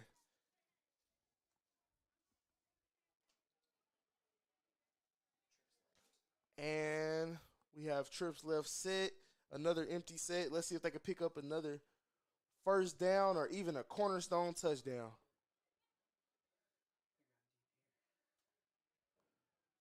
Draws back, Achilles Ringo. He has a step on the man, and the ball is intercepted by Watson Chapel and brought out of the end zone to about the 7-yard line. He threw a 50-50 ball there and was unsuccessful. The first turnover for the Mills Comets offense. Watson Chapel Wildcats forced a turnover here before halftime, and maybe they can give them a little life here, ending on a positive note with 16 seconds left until the Kills Carpets won halftime show. They weren't able to pick up their 5th cornerstone touchdown, but they are up 28-0. So building that cushion gives them ability to make mistakes, such as the one that was just made by Ringo there. Ringo's doing his best to try to get these deep threats the ball, but honestly, these kids are, I don't know if it's the adjustment to the ball or if Watson Chapel's just not going to let them have the deep ball, because every time you're seeing him throw it to deep, you see 2 defenders there. And they are blanketing those deep threats as we see them bringing around the left side here, and he is knocked out of bounds with 13 seconds left, and maybe Watson Chapel is just going to take it in the halftime here. I'm not sure if we're going to see them take a shot here. Don't know if they want to risk that with the way that this ball game has been going for them. And we have 2nd and 9 for the Watson Chapel Wildcats. The clock is now running. And now stopped with 10 seconds left in the first half. They line up again in this power set. Let's see what the play calling is like here. Sweep to the left. Get some outside. Oh, my God. And the play made by Miles Caster. What a hit, Miles. He is not only a cover corner, as he has 2 interceptions this season, but he is also a heavy hitter out there on the edge. And he's kind of been lacking on getting action tonight, as they haven't thrown the ball deep or it came his way much. But when it comes his way, you can see that he is ready for that. But that does bring us to halftime. Akil's Carpet won halftime, and we will be back shortly for the halftime show.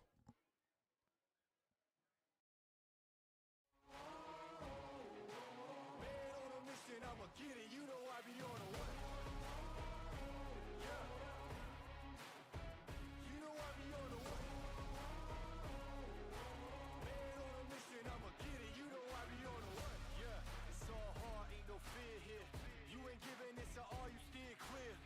Never beat, I've been down and I reappear. You got some money on the line, you better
fans, to the Achilles Carpet One halftime show. A great performance by the band, and now we have the dance team taking the field. Also with another great performance, as well as the mascot, who I'm loving over there, the Comet. But we are going to get back into action here in about 12 minutes, and we want to reflect on some of the halftime adjustments.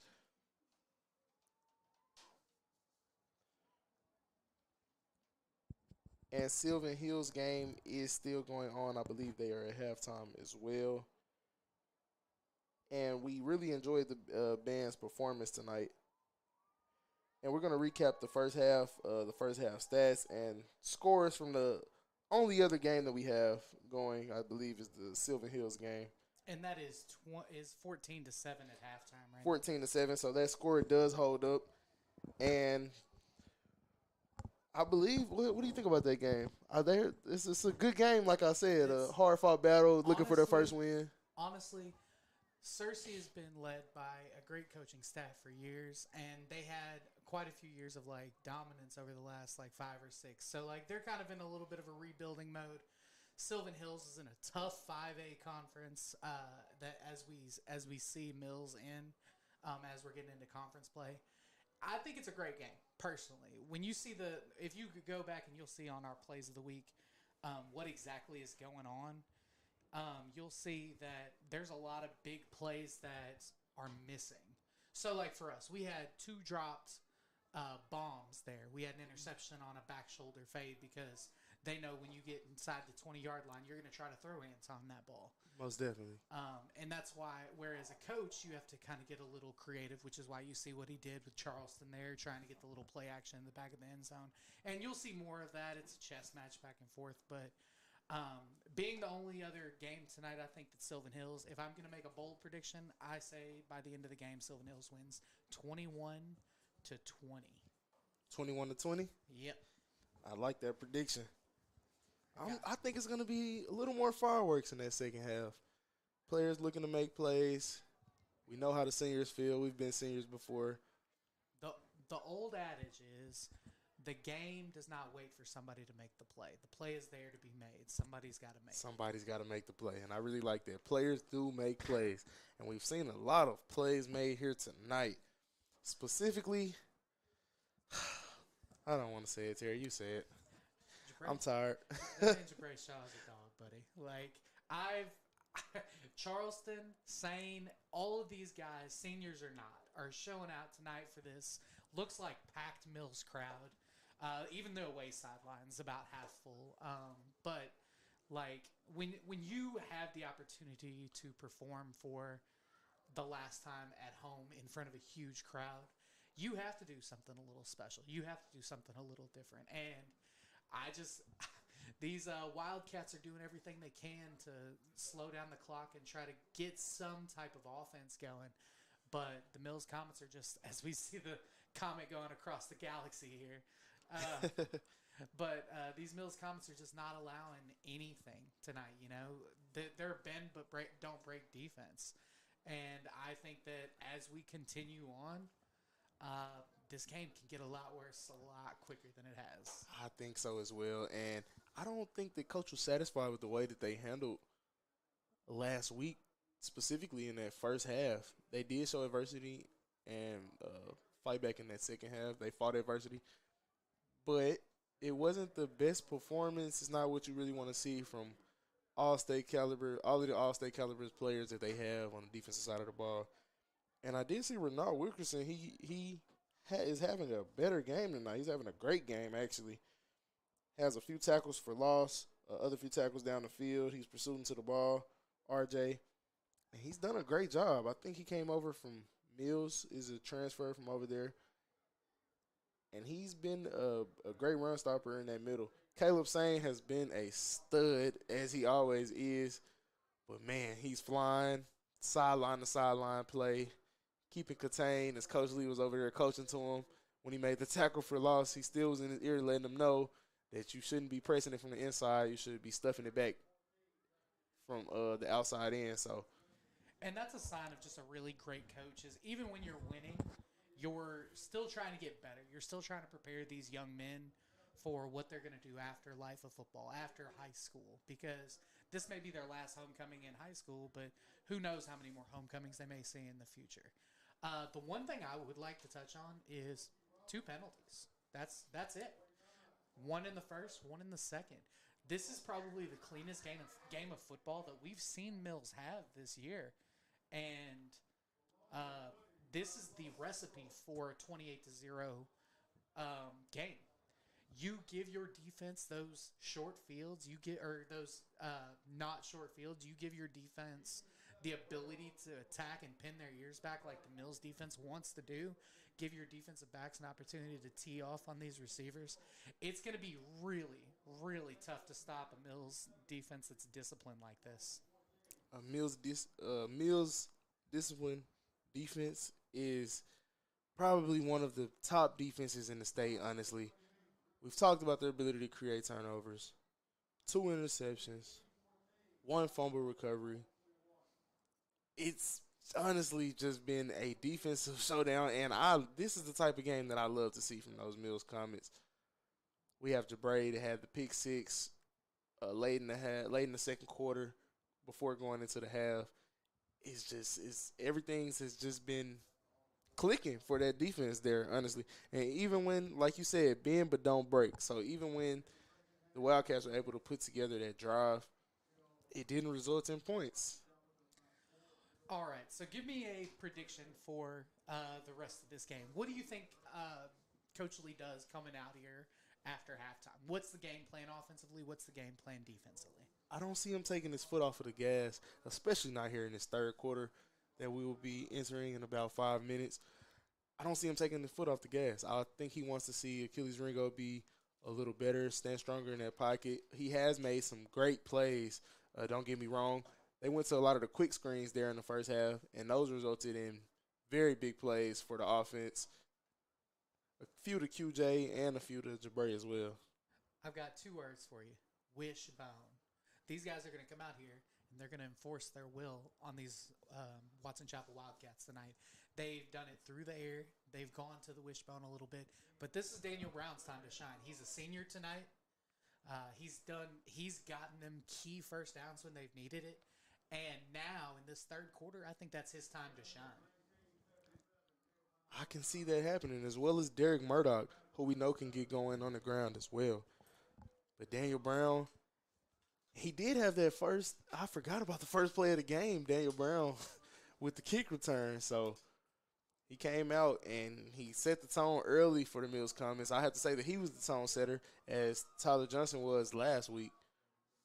And I know that Ringo wants to get these guys like Tyler Johnson and Ants on the ball, but he's got to be patient. The name of the game is first downs and completions. You keep getting these quick screens. You keep getting these passes across the middle. You keep getting these little out routes and slants. These guys can break a tackle and take a 2-yard slant to the house. Like, every single one of them have the ability to do that. So, yeah, take your shots when you see them. If you see one-on-ones, take them. But there's no need to force anything now. The last thing you want as a quarterback is to lose the game. Now you're playing to not lose the game. Because if you look 24 minutes through this game, and it looks like the Mills Comets are almost unstoppable. Talk a little bit about the defense today, Carlton. The defense. The defense has been stand up, especially in that red zone possession that they held up on when the Watson Chapel Wildcats went down and drove the ball, had about 5 or 6 first downs on that possession. Being able to hold up, and that was on a long run. That forced fumble and fumble recovery, it wasn't just on any regular play or a tackle for loss. It was after about a 15-yard gain that strip of that fumble recovery was made. So you have to just kind of hang in there, trust your players, trust their ability to make plays. And that's all. That's honestly all you can do. We would like to thank our halftime sponsor, Achilles Carpet One Floor and Home, located on 10 Maumelle Curve Court in North Little Rock, Arkansas, zip code 72117. You can find them there or reach them at 501-214-0666. 0495. And before going in, if you wanted to look at them, you can also visit them at www.achillescarpet1.com. Thank you to our halftime sponsor, Achilles Carpet One Floor and Home. About 2 minutes left in this broadcast, and we're going to take a break here shortly on the Mill Sports Network.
That'll do it for the first half of play, and now we are back at the end of our halftime show. About 30 seconds here, about to see these teams take the field.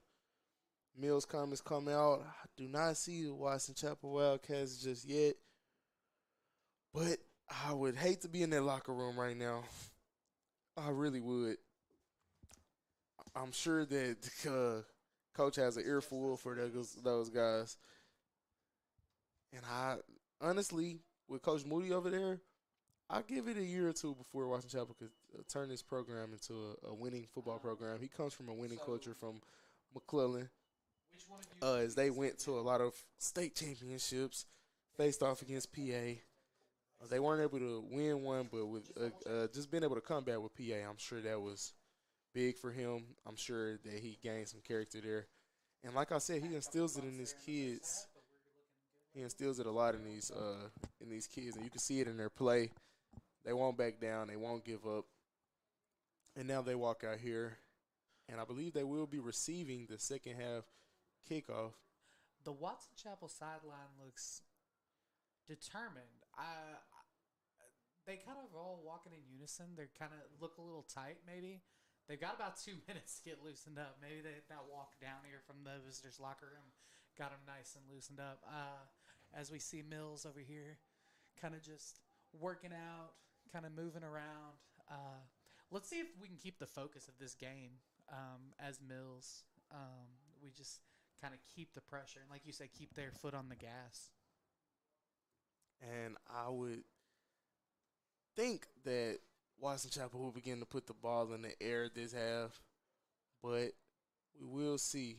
And with the ball in the air, that will make this game much more interesting versus just running the ball down 28, really trying to gain some momentum here, finding something to build off of. That pick late in the first half may be a little life given to the Wildcats, but we will see if that holds up to be true. They will receive the second half kickoff.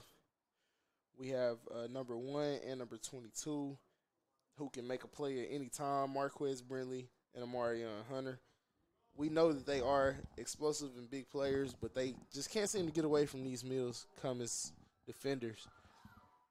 They have had a couple positive plays. I say about 3 or 4 plays that went over 10 to 15 yards. So we do know that they are capable, but with the pursuit of the Mills defense, they have been able to hold them to 0 points. Watson Chapel is doing a great job of getting first downs, of moving the ball, but they're being put in too many second and long, third and 8+ situations.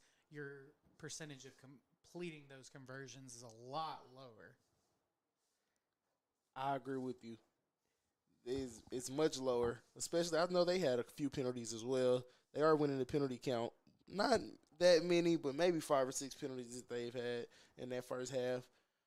I'm not sure what's going on over there, but I see Renard Wilkerson, number 24, over here with a gold sledgehammer. So that's I haven't seen that much, but it's it's got to be the energy of that defense is how they have to feel. But we will see that defense now as QJ splits back and is prepared to kick the ball off to begin this third quarter. This crowd is involved. They're into it. The stands are rocking. And here we go. He kicks it deep. And it looks like that will be a touchback. And the Washington Chapter Wildcats will begin the possession on the 25-yard line.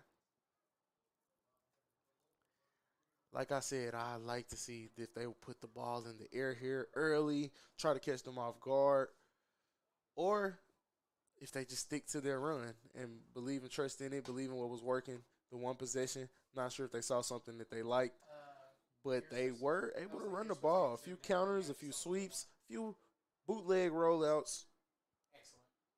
So counter moves to what they originally were doing with the inside zone and the power. And they do go inside zone.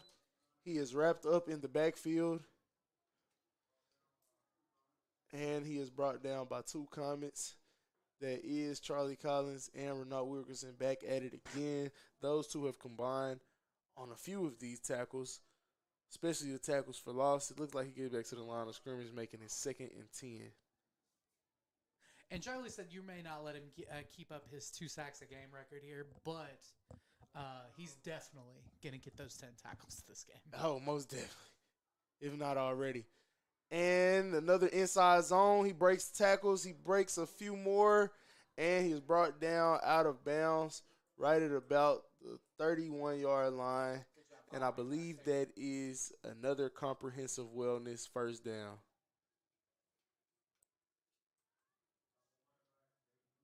A new set of downs. They run the inside zone twice.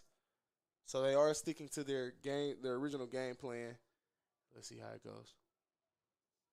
Once again, the inside zone, he tries to bounce it outside, but is unsuccessful. The tackle is made by Derek Murdoch, and he makes a tackle for a 1-yard loss. He does lead the state in sacks as well, so we know what he can do in the pass rushing game.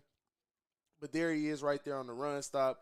And he's another one of those guys who really brings the thunder and the lightning every time he makes a tackle or makes a play. And Miles Castor, oh my God, that hit to end the first half was crazy. As we see him split out, he does have a receiver on his side now.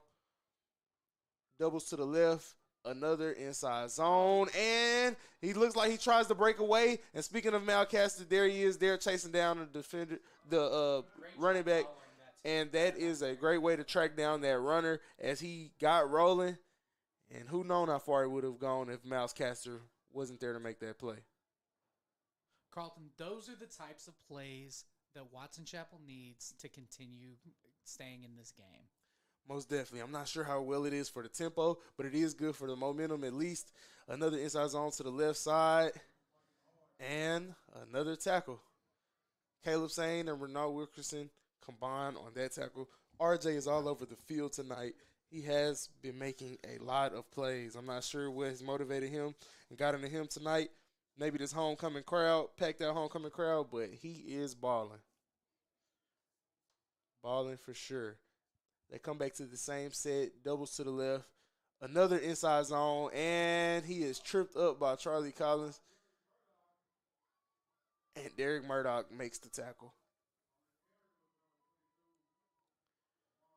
Derek Murdoch is one of the best defenders that I've probably seen in high school football this year. very mobile. He kind of does what he wants to up there, honestly. As you can see him kind of in his stand-up 7 technique. And speaking of him, there he goes again, making a play, coming from the other side, going straight down the line, and that brings up 4th down. 4th and 7, Carlton. And like I said, those in between the tackles in a phone booth hits like Murdoch is showing right now and that Sane are showing right now is crazy. Like these guys can really hit. Now they just got to continue to wrap up. Yeah, those DBs can't fall asleep out there. They're not getting much action, but they will here as he drops back. And the play is made by Derek Murdoch. He does get another sack, making it his 7th of the season. He is the leader in the state for sacks, and another play is made by him. That is a big play made. And right when we thought that they were not going to pass in that 4th down situation, they decided to pass, and oh, what a mistake it was, Carlton. Man, oh, what a mistake it was. I believe the fumble was recovered by Charlie Collins, but man, that play by Derek Murdoch, as I was just talking about him, I spoke the guy up, and there he goes. He makes another play. We're starting to hear some Murdoch chants from the crowd. They send him in motion, and that is Daniel Brown. They give him the ball. He stiff arms, makes his way, and about a pickup of about 20 yards on that carry. That is the guy that Terry said he expects to see a lot from this half. Inside zone works again, and that is a great run by Daniel Brown, the leading rusher for this Comets offense. I'm loving this double set. And they go right back to it. Single back, double set. He looks at the sideline, gets the call from coach, makes his checks, and quick out to Tyler, number 4. He gets across about the 20 to about the 20-yard line, and that is a pickup of about 8. No, you're okay. And that brings up 2nd and about 3.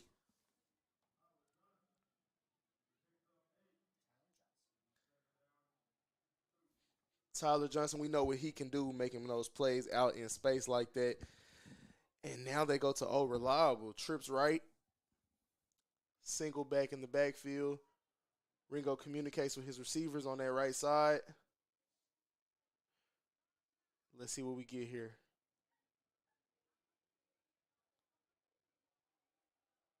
And that is a tackle made in the backfield. A tackle for loss. And that is number 15, Tyler Williams. That is a great play for the Wildcats. They really needed that there to make this 3rd and about 7 for the Mills Comets. Now I think it'll be about play calling as they go trips right again. Single receiver coverage. QJ is double covered. And he still catches the ball, even being double covered. And that he picks up a comprehensive wellness 1st down on the out route comeback. And that over-the-top coverage is crazy. I thought the double coverage, he wasn't going to throw that. And just when we thought that Mills was starting to slow down a little bit, Ringo comes right back out and throws a dart to QJ King. I'm not sure how you start the momentum of a Comet, but, man, I'm sure that this isn't the way. They send Jabari in motion. They hand him the ball off, and he breaks around the left side, and that is just too easy as he hobbles into the end zone. I'm not sure. His ankle may have got twisted up there, but he does score the cornerstone touchdown on that play. And Jabari, we hope Jabari is okay. We hope everything is all right as he's hobbling to that sideline. I'm not sure we'll see much more of him as the score is 34-0 with 6 minutes and 54 seconds left in the 3rd quarter. And you see his teammates rush over as well as the trainers. And they're assisting him as he hobbles back. We see this wishbone set now without Jabray. Looks like Derek Murdoch in for him. And a timeout for the Mills Comets as they try to figure out what's going on over here.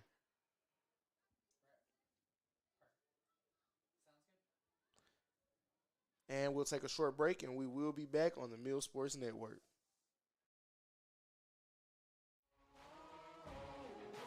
Man on a mission, I'ma get it. You know I be on a what? Yeah. You know I be on a what? Man on a mission, I'ma get it. You know I be on a what? Yeah. It's all hard, ain't no fear here. You ain't giving it to all, you steer clear. Never beat, I've been down and I reappear. You got some money on the line, you better put it here. Rolling in and doing that work. Check priorities, I'm doing that first. Checks big and I'm sure that hurts, but it's And we are back in the wishbone set. Ringo goes under center. And the ball is blown dead. False start on the offense. Will push back this 2-point conversion to about the 7 or 8 yard line. And it looks like that was going to be a quarterback bootleg to the left. But with the down and situation changing, let's see what we have here. They go back to the wishbone set. Zion in the backfield, number 27. He shares it with Murdoch. They drop back. They throw another fade route, and it is defended well again by the Watson Chapman Wildcat defender out there at corner. And I would like to take a short moment to thank our sponsors, Comprehensive Wellness, who is our first down sponsor, located on 9712 West Markham Street in Little Rock, Arkansas, 72205. You can reach them at 501-954-8800. As well as our Cornerstone Touchdown sponsor, who is at 1701 Centerview Drive in Unit 200, Little Rock, Arkansas, 72211. They can be reached at 501-303-4050. Or you can text DIO to 36260. As well as our halftime sponsor, Akel's Carpets One Floor and Home, who I mentioned earlier, and they can also be reached once again at 501-214-0495. And now we're back to the action. Coming fresh off of the Cornerstone touchdown, QJ kicks the ball deep left again. The ball is bounced, and a flag is thrown. It looked like it did hit the returner's helmet, but the flag is thrown nevertheless, and that will give Watson Chapel great field position starting out, as they did turn the ball over on 4th down and long last possession with a big sack from Derek Murdoch, the state's leading sack leader, with 7 sacks on the season. So, with Jabre being out, what is your game plan now? Do you lean more on QJ King, or do you lean more on that run game? I honestly think that Daniel Brown will see a lot of touches this half, especially in the rest of the duration of this third quarter. Trips left, and they run the inside zone around the left side. He cuts back, and he picks up about a gain of 13 before being brought down. And that is another Comprehensive Wellness first down. That's a very good play, especially given the field position that they started with. So let's see if they can build off of that. As they do have the tight end to the right, doubles to the left, single back. They run the inside zone again, but he is stuffed right there in the middle at the line of scrimmage, it looks like. The ball comes out, but the refs look like they blow it dead as Anton Pierce is running down the right of the sideline. Jabre Shaw is back, so that is a good sign for the Mills Comets. Maybe was just cramps. He cramped up and went right into the end zone, so it wasn't going to stop him from the mission that he had. So now we have Miles Castor out here in single coverage, it looks like. Man-to-man coverage. And the ball is handed off and given right back to the running back around the left side for about a 15-yard pickup and another first down. Comprehensive wellness first down. And that's exactly the types of plays that Mills does not need. They have to, when they get to the ball carrier that close to the line of scrimmage, they've got to be able to wrap up. Oh, as we Woo! see, huge hit right Another big play. Combined tackle of Charleston Collins, and Miles Castor sticks his nose in there again and is in everybody else's business as he sticks his nose in there. We do have laundry on the field. As Charleston gets called for the face mask on that. Face mask, which will be a positive play for the Wildcats as they're looking for anything to build off of here. And they square away at the 26-yard line. 1st and 10. Another comprehensive wellness first down. Quick huddle. And they break. Let's see what they do here. They go back to the set that they were loving in the first half. Oh, and the ball is fumbled and recovered by the Mills Comets. And that was a recovery by Charleston Collins. Guess who? That is back-to-back fumble recoveries for Mr. Charleston Collins. And the Mills Comets have the ball again, starting off at the 26-yard line with a lot of field to march, 74 yards. The game is going in their way, 34-0, with 4 minutes and 42 seconds left in the third quarter. And as we see, the ball just popped right out of the running back's hands, hit his chest, and he didn't have a tight enough pocket. And that is the third fumble recovery by the Mills Comets. They forced 3, they recovered 3, and they have a little motion there, it looks like, but it is unsuccessful as he's tackled in the backfield for a loss of about 4 or 5, bringing up what will be 2nd and 15. Let's see if they keep the ball on the ground here or they try to get this ball in the air.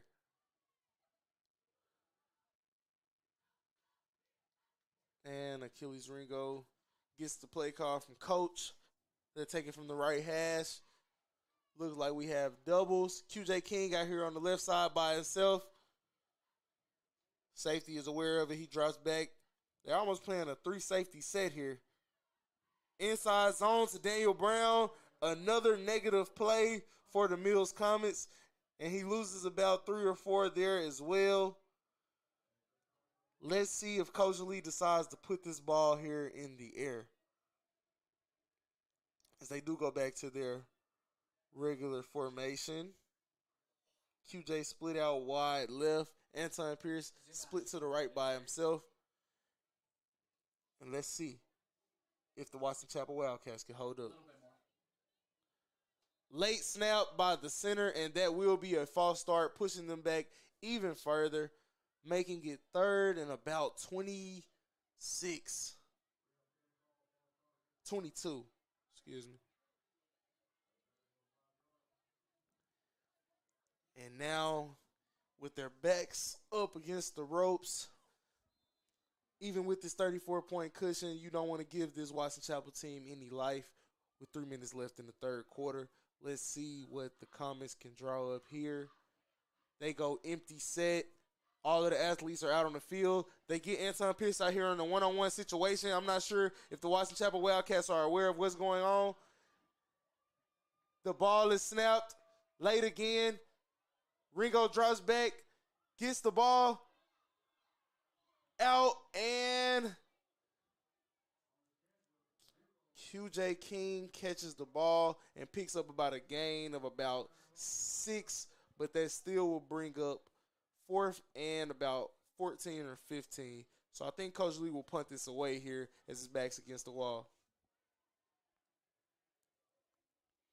Great defense by the Watson Chapel Wildcats. They haven't seemed to have given up. They're not going to let Mills step all over them. Even though the score is 34-0, it's a more hard-fought battle than it seems. They have defended the pass well, especially the deep pass. They have 2 returners.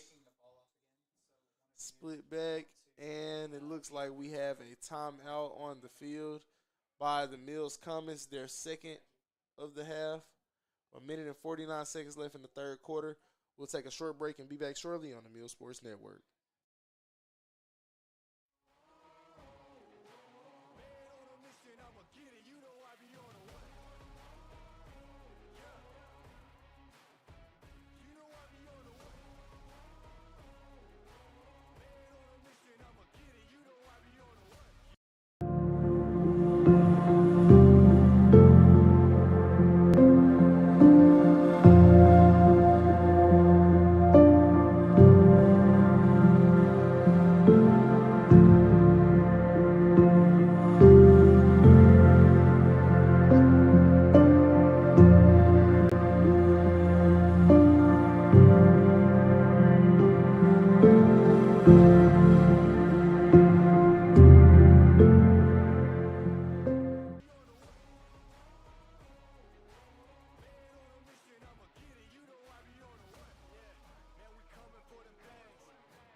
And we are back into action. The punt is made by QJ King. It takes a Mills Comets bounce and will be down at about the 47-yard line, giving them great starting field position to maybe get something going with 1 minute and 41 seconds left in the third quarter. Sylvan Hills is in a dog fight currently with Cersei. It is the fourth quarter with 11 minutes left, and the score is 21-21. So we'll see how that game goes on that end, but we'll keep you updated on that as we see the Watson Chapel Wildcats offense come out and see what they can draw up and build on right here. They go back to that doubles right set, heavy shotgun, and the inside zone is ran again and stopped in the backfield by a number of Comets. They get a little chippy out there, and that play is made, another tackle for loss by Derek Murdoch, who I believe was the first one that got there.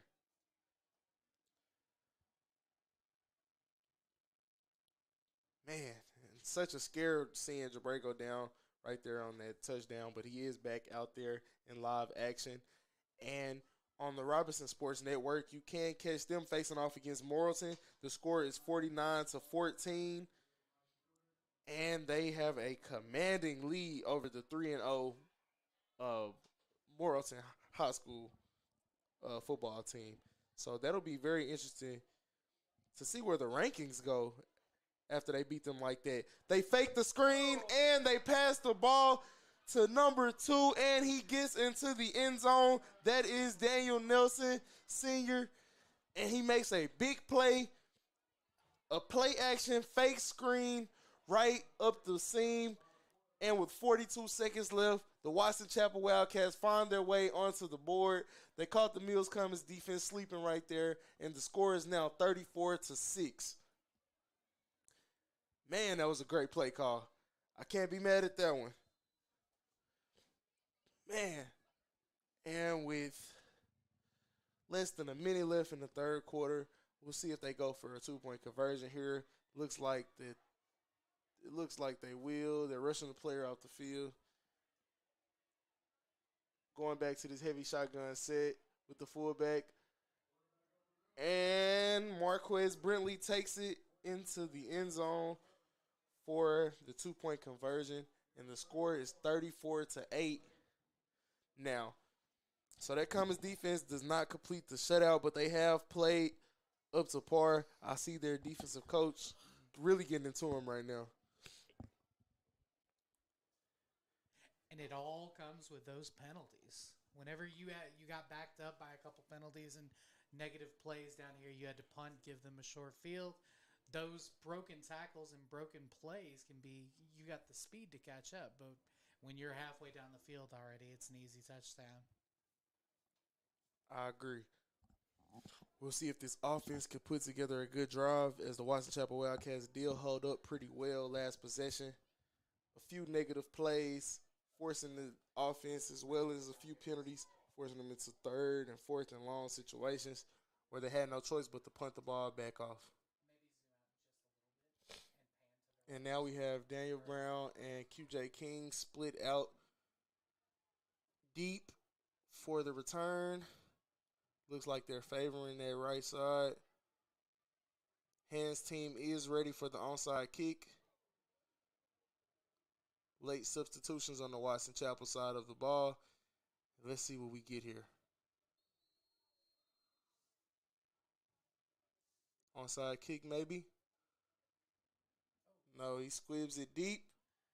And the ball is covered by QJ King. We know what QJ can do with that ball in his hands. Makes a few people miss, and he is down right past the 30-yard line at about the 32, and that is where the Mills Comets offense will begin their possession. Do you just hold your breath every time QJ gets the ball? Because I know I do. I honestly do. I mean, he's out there shaking guys out of their boots. I still see some socks on the field from the past few games that they had. He's shaking the defender right out of their socks. Let's see what this play calling is like here. They brought Anton to this left side where he's been on the right all night. He's by himself. And a little motion there. And more laundry on the field. I'm thinking that will be false start on the offense. And, yes, it is backing them up, putting them in a 1st and 15 situation. Not really where you want to be after just having a possession that was startled by penalties by your offensive line. But let's see how the Mills Comets respond here. As I see Anton Pierce coming off the field. And I believe that is Daniel Brown split out at receiver here. I haven't seen that look much. And it looks like we have a little bit of commotion going on the sidelines, or in the bleachers, as a matter of fact. So hopefully no one fell and everyone's safe over there. But we'll be right back to the game. And let's see what this penalty is. Okay. I'm not sure what's going on. Looks like they're trying to fix the clock here. Set the clock to 23. And the clock is being reset. Here's this trips right set again. The Watson Chapel Wildcats just will not let them have this single coverage over here with Anton Pierce. They don't care how much they're giving up on the other side, making those guys kind of be more in a man situation. But this almost nickel 3 safety deep set is to stop and prevent all of these big plays and throws down the field. And I think they've done a pretty good job with that, but some of the short stuff has been given up.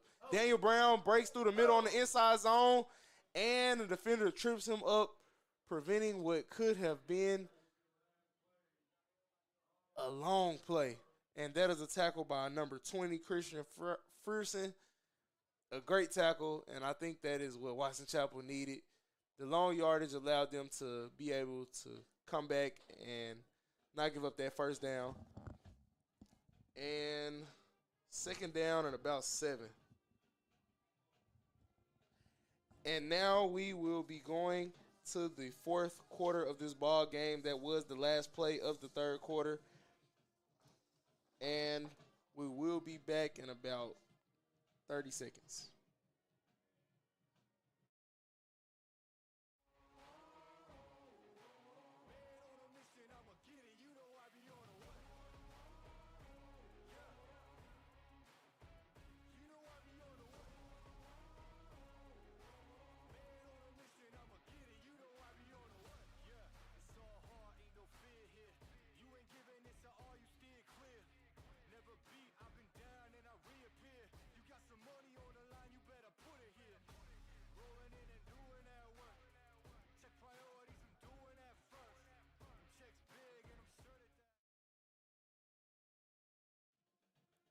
Welcome back, football fans, to Comets Football on the PCSSD Sports Network, brought to you by Natural State Sports. Please like and subscribe on YouTube at Mill Sports Network. Double set, and Ringo drops back. He's looking for a receiver. He lobs it up, gives Anton Pierce a chance, and it is successful for about a pickup of about 30 yards. Anton Pierce's first catch of the game is a deep one, and he picks up about 30 yards and is on the 36-yard line. That is a positive play for the Mills Comets. The false start set them back to 1st and 15. They get a great run by Daniel Brown, and then they put the ball in the air to Anton Pierce. Now they go trips to the right side, leaving QJ King by himself. And let's see if they have help over the top on him as the safety is walking down and then backs up. Daniel Brown cuts through the middle. Explosive run, and he picks up about a gain of 17 as he's brought down at the 19-yard line. Another big run by Daniel Brown. It looks like he is knocking on the door to be at the century mark, and he had a lot of positive yards today. Not many negative runs from him, as he's been locked in since the first play of the game when he ran back the kick return earlier in this football game. Daniel Brown, senior running back, and he's really showing it out there tonight. Another comprehensive wellness first down. Trips right. Ringo drops back. Lobs it, gives his receiver a chance, and he is out of bounds, but he does make the catch. Looks like that was Tyler Johnson on that catch, but he was out of bounds. Good coverage by the defender, knowing he got an extra defender in the sideline. And got a little laundry on the field. Not sure if it's a sideline warning or what's going on. Looks like the referee is having a little conflict with the coaches. They discuss it, and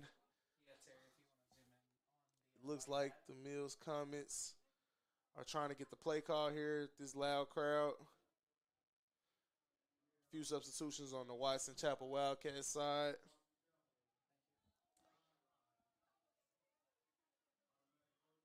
And it is unsportsmanlike conduct on the Watson Chapel Wildcats bench. And I believe that will make it half a distance to the goal, making it 1st and goal for the Mills Comets as they knock on the door to score another cornerstone touchdown. Ringo comes back in with the play call. Looks like they're going trips right once again. QJ split out to the left side of the field by himself. I know they like that slant route out of this look, but he has been shadowed and double covered, as well as all of the receivers have that are split out wide by themselves away from the trip side of the ball. And Charleston Collins is coming back into the game. Let's see if they go to that wingback formation or if they look to get him the ball here. They love that famous Cowboys set with the back in the backfield. Love to run the motion with the fake jet into the quarterback keep. They may get Charlie out in the flats here as he's in the up back position in the backfield. And man, will that be a sight to see.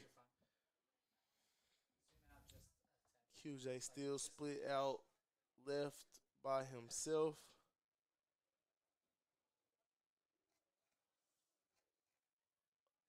The referees are having a little conversation, and I believe that they are asking one of the coaches maybe to leave the ball game, actually. This is a frustrating moment. 34-8, 10 minutes, 50 seconds left in the fourth quarter. Not much hope. You're down 26 points in high school football. That is a big margin, even with this amount of time left. Let's talk about some of the positives, Carlton. Watson Chapel hasn't given up. Mills has done a great job of being aggressive but still controlled. I agree. As we see this running back set, oh my God, he drops the hat and is brought down at about the 5-yard line, picking up about half of the yardage needed for another cornerstone touchdown. I would like to touch on that point. Watson Chapel has put up a great fight. 28-0, it wasn't looking too bright for them, but since that point, it has been a 6-8 ball game. They actually have led since that point. Well, let's see if the Mills Comets can't punch it in here to extend that lead.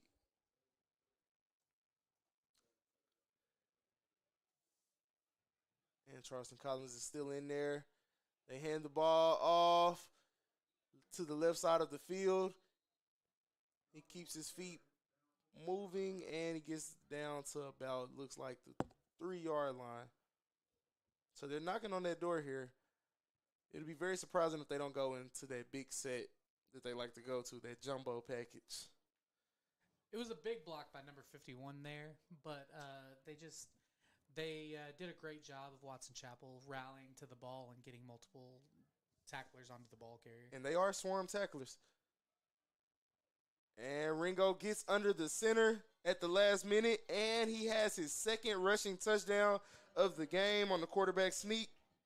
That is another cornerstone touchdown, and the score is now 40-8 with 9 minutes and 17 seconds left in the fourth quarter. Please like and subscribe on the Mill Sports Network, where you can find us here every Friday as well. And I'm going to get an update on that Silver Hills game as it was coming down to the wire. Let's see exactly what's going on here. Charleston Collins stays in the game. He did great as a lead blocker later in that possession. They go back to the same formation, and they throw the fade route to, looks like, Jabray Shaw. And what else do you expect? He scores and converts the 2-point conversion. Great throw by Ringo there, as he loves that fade. We saw him throw a heck of a ball. Maybe a college D1 league caliber throw last week with the back shoulder throw. And there he goes back to it again as Jabray creates separation and scores. So for the rest of this game, these Mills Comets have to realize, one, there's another game next week. Next week, we play the Whitehall Bulldogs. And so we want to get out of here with as few injuries as possible. And on top of that, we want to put a statement to the rest of this conference that the Mills Comets are here to stay. And the Mills Comets are here to stay, as they are currently ranked the number 10 team in the state and have lived up and played to expectations tonight, as the score is 42-8. QJ draws back and kicks the ball deep. The ball is caught and returned around the 15-yard line. He cuts back to the left side of the field, and he's knocked out of bounds. And that is a hard tackle.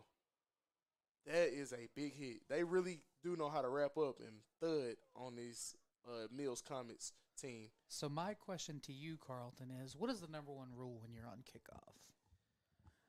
You don't want to get out of your lane. You want to stay in your lane, because if you don't stay in your lane, you open up returns just like that.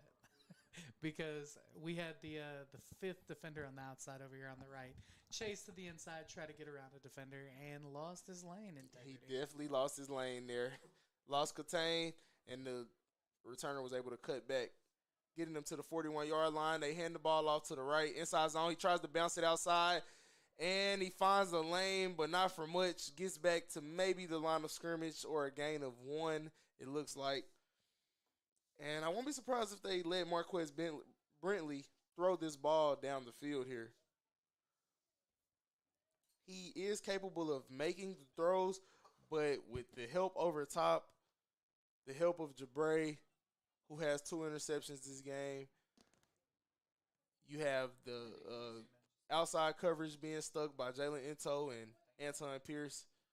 As I see Jabray walk down to the line, and now he backs out. This is Brentley, and he can make plays with his legs, and he does there with a pickup of about 14 yards for another comprehensive wellness first down. So as a coach, you fix one problem. You fix the penalties. You've had 4 total penalties over this game, much less than what you normally have. Now you're starting to see these other problems that can normally show up in the playoffs show up now. Now's the time to correct them. You have all these missed tackles. That's a big problem. And I agree with you there. We have another inside zone, and he is tackled for a short gain. Not sure we have on that tackle. Looks like number 52 for the Comets. Don't have a name there, but he does make a great play there. maybe they try to get some of these young guys in here, get them some experience, as you never know what could happen. You want your depth chart to be ready for whatever is presented. And the handoff around the left side. They lose Catane again. He cuts upfield. And the tackle is made along the left side. Looks like Watson Chapel Wildcat is down. He gets up and hobbles to the sideline. That is number 3, Nikhil Lawrence, who has had success running the ball on the outside.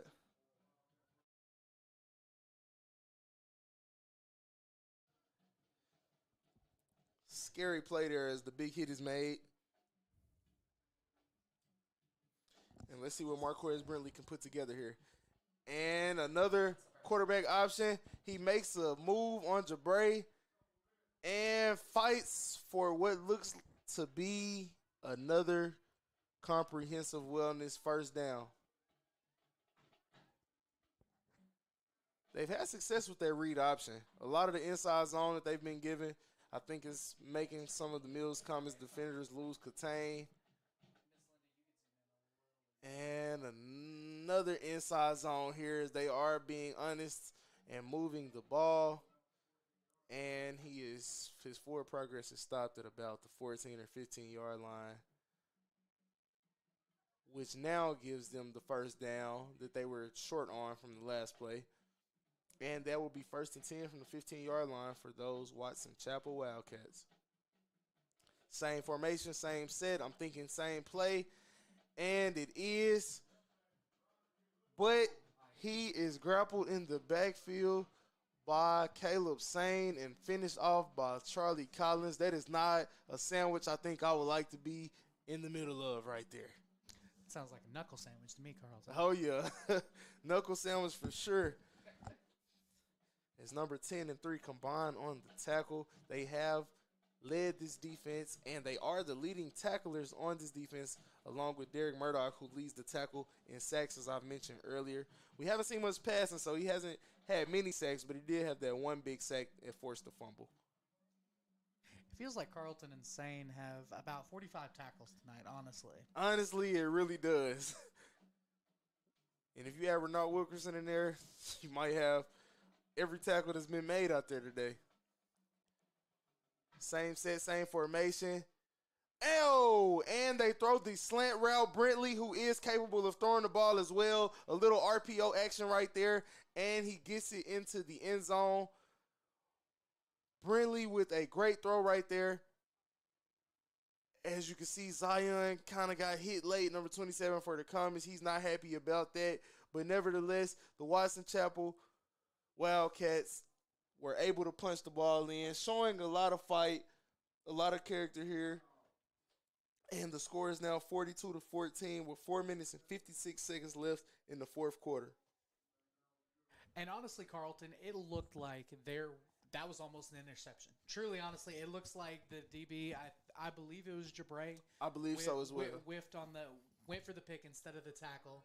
And they set him up, and they knocked him right down. And these underdog or undercat Wildcats are not out of this game yet. They are not quitting. You never know what can happen. You never know what can happen in a high school football game. I actually had a game like this. We were up 41-6, end up winning 35-41. Very crazy. But nevertheless, the two-point conversion is no good, and the score is 42-14. The Mills Comets have a 28-point lead with 4 minutes and 56 seconds left in the fourth quarter. What does the offensive play calling look like here? Do you try to get some of the young guys in, or do you go ahead and try to put this game away? What would you do in this situation, Terry?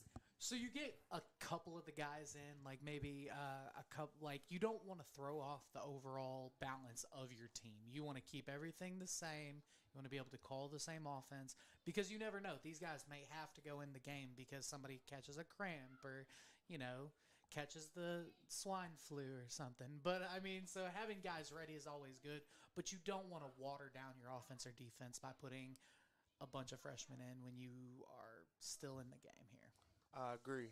And it looks like we may have had a penalty on that two-point conversion or a touchdown that gave them better position to kick from the 45. And I'm sure this will be an onside kick. Try to get this ball back. The hands team looks like they are ready. And the ball is kicked. It takes a bounce. And the ball is loose and recovered by the Watson Chapel Wildcats as they celebrate on their own sideline, making it 1st and 10 from them from about the 25-yard line going in. And like we said, anything can happen in these types of situations. I've been up 41-6 against West Memphis, and it got crazy. I'll tell you that. If I am a Mills defensive player, I'm thinking now's the time to put this game away. Whatever you can do your job. Don't let them score, number one. Number two, you create a turnover. You create some type of, as we go to a timeout for the comments, you create a turnover and you put the ball back in your offense's hands. I agree, and I think you put the icing on this cake here on what has been a sweet, sweet homecoming for the Mills Comets. The crowd is out here. They're live. They're involved. And with 4 minutes and 55 seconds left, you just don't want to leave any hope. You kind of want to put the nail in the coffin here. They have the ball. They're on the 26 going in. You would have to think that they try to put this ball in the air to save a little time here, as there is a slim, very, very slim possibility that they could come back. But nevertheless, there is still a chance. As a Mills comment, all you have to do is do your job. If you do your job, they shouldn't score here. If they don't score here, they can't win the game. And it's as simple as that. And I haven't seen every touchdown scored by the Watson Chapel Wildcats. Both of them, I think they were caught off guard. So not letting your guard down, I think, will be a big part of what goes on here going forward. They have doubles out to the right, to the short side of the field. That formation they love to go to. He drops straight back, and he throws the ball, but he throws it into the dirt there. We've seen a couple great throws by Marquez Brentley, who is capable of throwing the ball. But with a little pressure there, with the help of a little pressure, he throws the ball in the dirt there. And it is 2nd and 10 from the 26-yard line.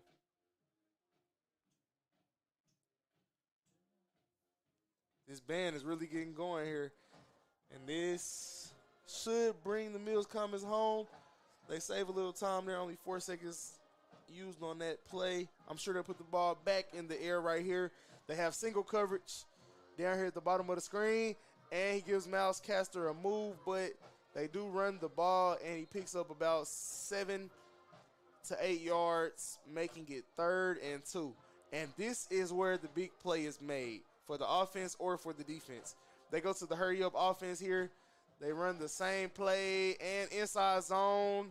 He picks up the 1st down, and he's rolling forward. The offensive line is still pushing him. These Watson Chapel Wildcats are not going to give up. They're not going to let up. I know the coach personally. He's a guy that likes to push forward, and regardless of the situation, teach these kids an important life lesson that you have to get up and keep fighting, regardless of what your situation looks like. Oh, and it looks like a busted play. The quarterback gets around the edge, and a tackle is made. They hit him with a high load there. As you can see, Caleb Sane chasing down that tackle. Caleb Sane chases down that tackle. It looks like along with Miles Castor, who has came up and made a few plays out there on the edge of the field today.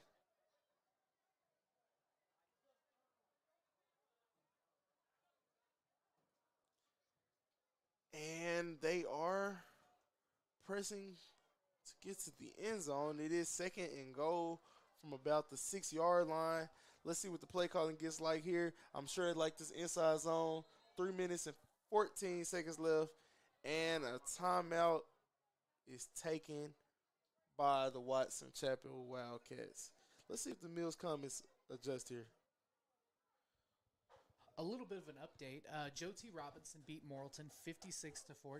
So And that shows you how tough this conference is. Game was over pretty quickly there. Yeah, they were a 1-1 team, I believe, coming into this matchup, playing a 3-0 team in Morrilton. They were undefeated in their non-conference games, and just like that, PCSSD has a very competitive matchup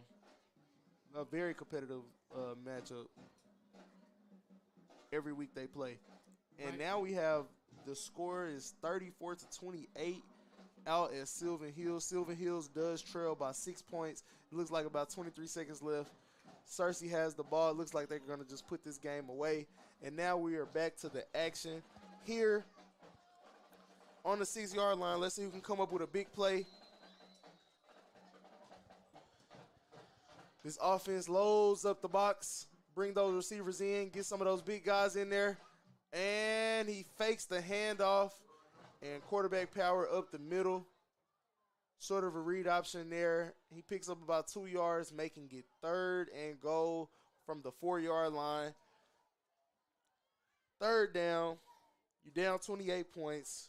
2 minutes and 50 seconds left. You got to think that they're going to give it everything they got here. They got the shotgun split back set. And quarterback power again. This isn't Brentley. And they tackle him along the right side of the field. And now it is 4th down. So this is either going to be a touchdown or a turnover on downs for the Watson Chapel Wildcats.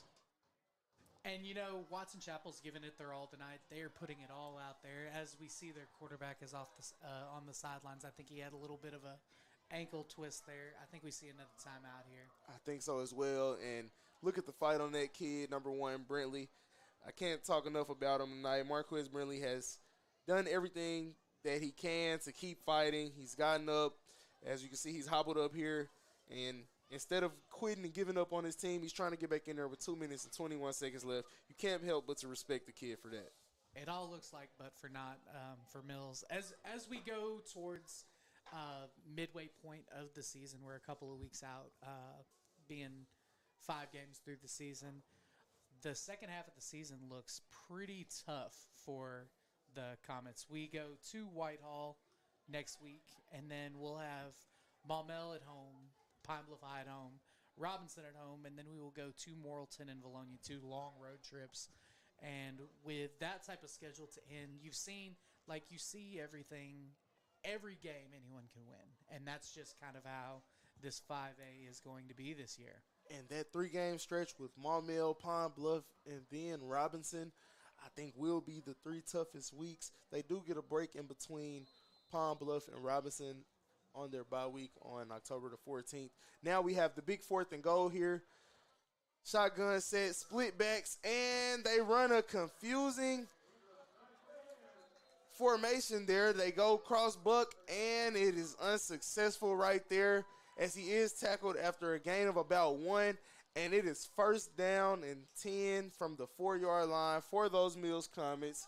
They should be able to put the game away right here. 2 minutes and 16 seconds left, 42-14. If I know the Mills Comets that we've seen this year, what's their score average per game? 48 points? 47. We're about 6 points away from 47. Yeah. So I wouldn't be shocked if we see one shot before this game ends.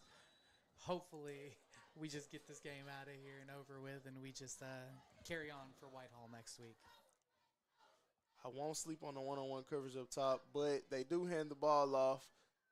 And who is that running the ball? That is Derek Murdoch, and he is flipped forward for about a gain of 3 or 4. Looks like a gain of about 3. Derek Murdoch's in there. I really like seeing him in there, running back. He gets them out of these types of situations, back against the wall. He's always going to fall forward. I mean, the kid's amazing. Daniel Brown, he's an all-around back. He can receive. He's a scat back. He does it all.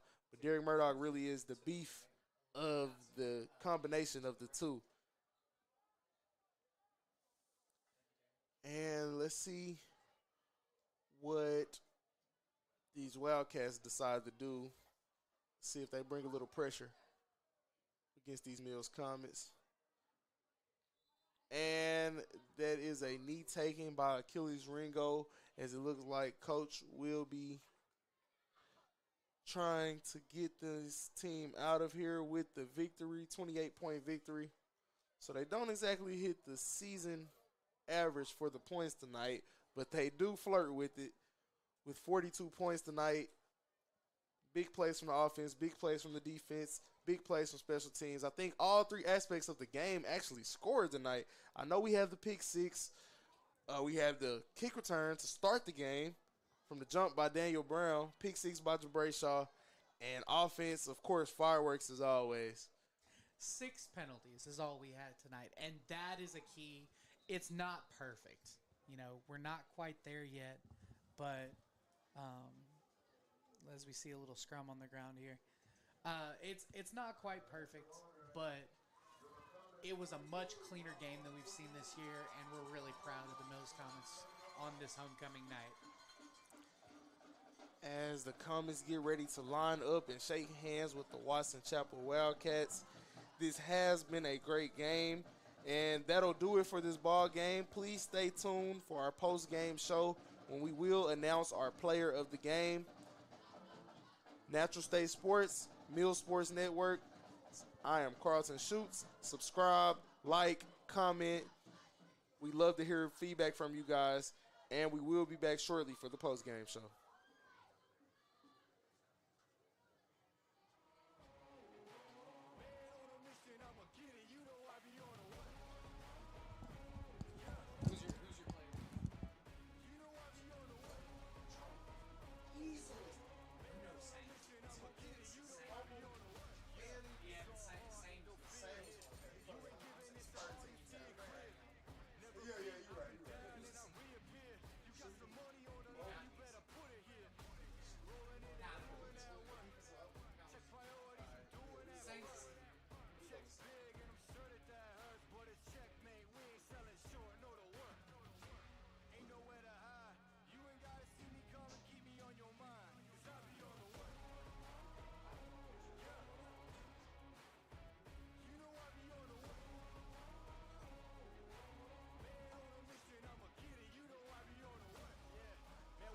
For them bags that they said I couldn't have, get the team.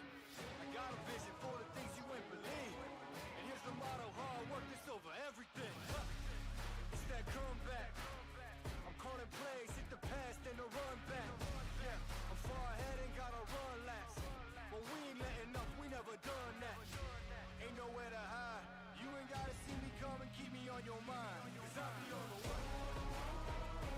Yeah. I be on the way. Man on a mission, I'ma get it. You know I be on the way. Yeah, I'm on the way. On the way. Yeah, on the way. I'm on the way. I'm on the way.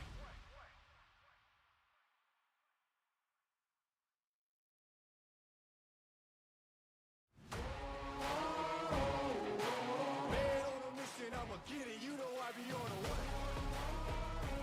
Yeah. You know I be on the way. Man on a mission, I'ma get it. You know I be on the way. Yeah. It's all hard, ain't no fear here. You ain't giving this to all, you steer clear. Never beat, I've been down and I reappear. You got some money on the line, you better put it here. Rolling in and doing that work. Check priorities, I'm doing that first. Checks big and I'm sure that hurts, but it's checkmate, we ain't selling short, know the work. Ain't nowhere to hide, you ain't gotta see me come and keep me on your mind, cause I be on the way. Yeah. You know I be on the way.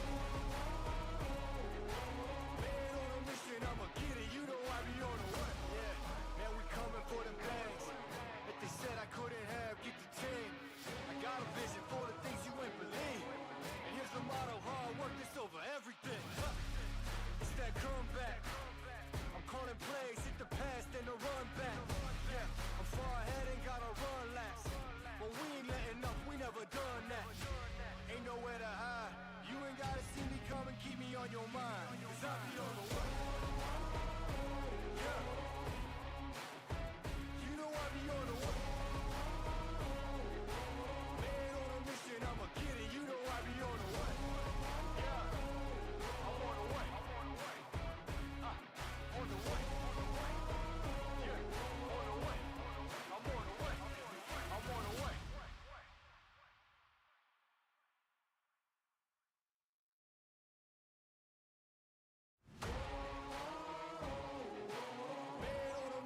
I'ma get it. You know I be on the Welcome back, Comets fans, to our post-game show. Just to give you a little short order of how this will go, we're going to give you a few updates from the PCSSD network broadcast games. We did have Robinson in a rout on Morrilton with about a 28-point victory there. They were facing an undefeated Morrilton team at that. They lost the game earlier in the year to PA, but we know how tough PA can be and how difficult they can be to figure out, especially facing in early weeks such as week 1. But they did bounce back with 2 victories back-to-back, making them now 2-1. I love to see how they jump in the rankings in the state. And we had a hard-fought battle with Sylvan Hills, as Sylvan Hills was not able to pull off the victory, 34-28. They did lose today, but I'm sure they look to bounce back soon, as they do have a tough schedule coming up, as well as the Mill Comets do, as they face off against Pine Bluff. And now I would like to announce our player of the game. Our player of the game we picked today, it was really a hard decision to make. We couldn't decide. We had a lot going on, but I saw a lot of plays being made. I saw a lot of contact, a lot of power being brought, and just the energy of the team. So we have number 3 with us right here, Caleb Sane. Caleb, how you doing today? I'm doing good. What's about you? I'm doing good. Look like you're still trying to catch your breath, man. You were a high-energy player today. You made a lot of plays. I saw you from sideline to sideline. I thought I could beat you in the foot race, but I don't think so. I don't think I can now, as I saw you moving out there today. Yes, sir. So it looked like you had about, I'm going to just round it off to about 12 to 15 tackles out there today. A lot of contact. So what was your mindset coming into this game today? I know I had to be physical.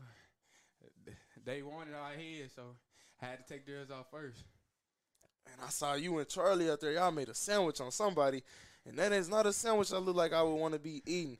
So what do you think about just how the D-line came together today with you, RJ, Renard Wilkerson, and Charlie? Man, I mean, like, What's your relationship like off the field? I want to know. man, we all close. We'll get mad at each other sometimes, but, man, we going to be cool again. Y'all, it's like brothers. Especially me and Charlie. That's my dynamic duo right there. That's your dynamic duo? Yes, sir. Dynamic y'all are. Dynamic y'all are. And I like RJ in there as an X factor. I believe he came over from Maumelle, didn't he? Yes, sir. So how is the addition of him? How has that helped you guys? Man, I mean, he going to clog the hole for sure. He gonna clog the Yes, hole for sir. sure. Nothing getting past him. So I really like that. And looking forward to next week. Are you looking forward to next week? Yes, sir. Y'all got a tough rest of the season. So make sure y'all guys get in there, man. Keep working hard. We just wanted to let you know with the player of the game recognition that we see you out there. You were the man tonight. If I was in high school, I don't know if you can handle me back in my days, but you did a great job out there tonight for sure. I mean, that's what all the old heads say. But I'm living my dream through you, man. It was great to have you today. Great to you, too. All right, Caleb. All right. Already. And we will now have a few updates about games to watch around the state and about a few games to watch next week. Next week, we do have the Mills Comets traveling to go face off against Whitehall. We know that will be a great game. We also have a few other good games in the PCSSD network, as we see Sylvan Hills looking to shake back from a tough loss they had tonight, and as well as Robinson, who is looking to capitalize, and Maumelle on their week off, see how they come back, and Robinson looking to capitalize on their win that they had tonight. And I want to thank our crew tonight, bringing you all the action from up top to the press box tonight is Linda Henson. On the field, Terry Paxton. And on production, Terry Jordan, of course, my man, Scary Terry. And that's going to do it for tonight's broadcast. Thank you guys for joining us for Common Football on PCSSD Network. Please make sure you like and subscribe. Mill Sports Network, PCSSD Sports Network, Natural State Sports. And if you aren't already subscribed, please hit that button right now. The best show in football, Mill Sports Network,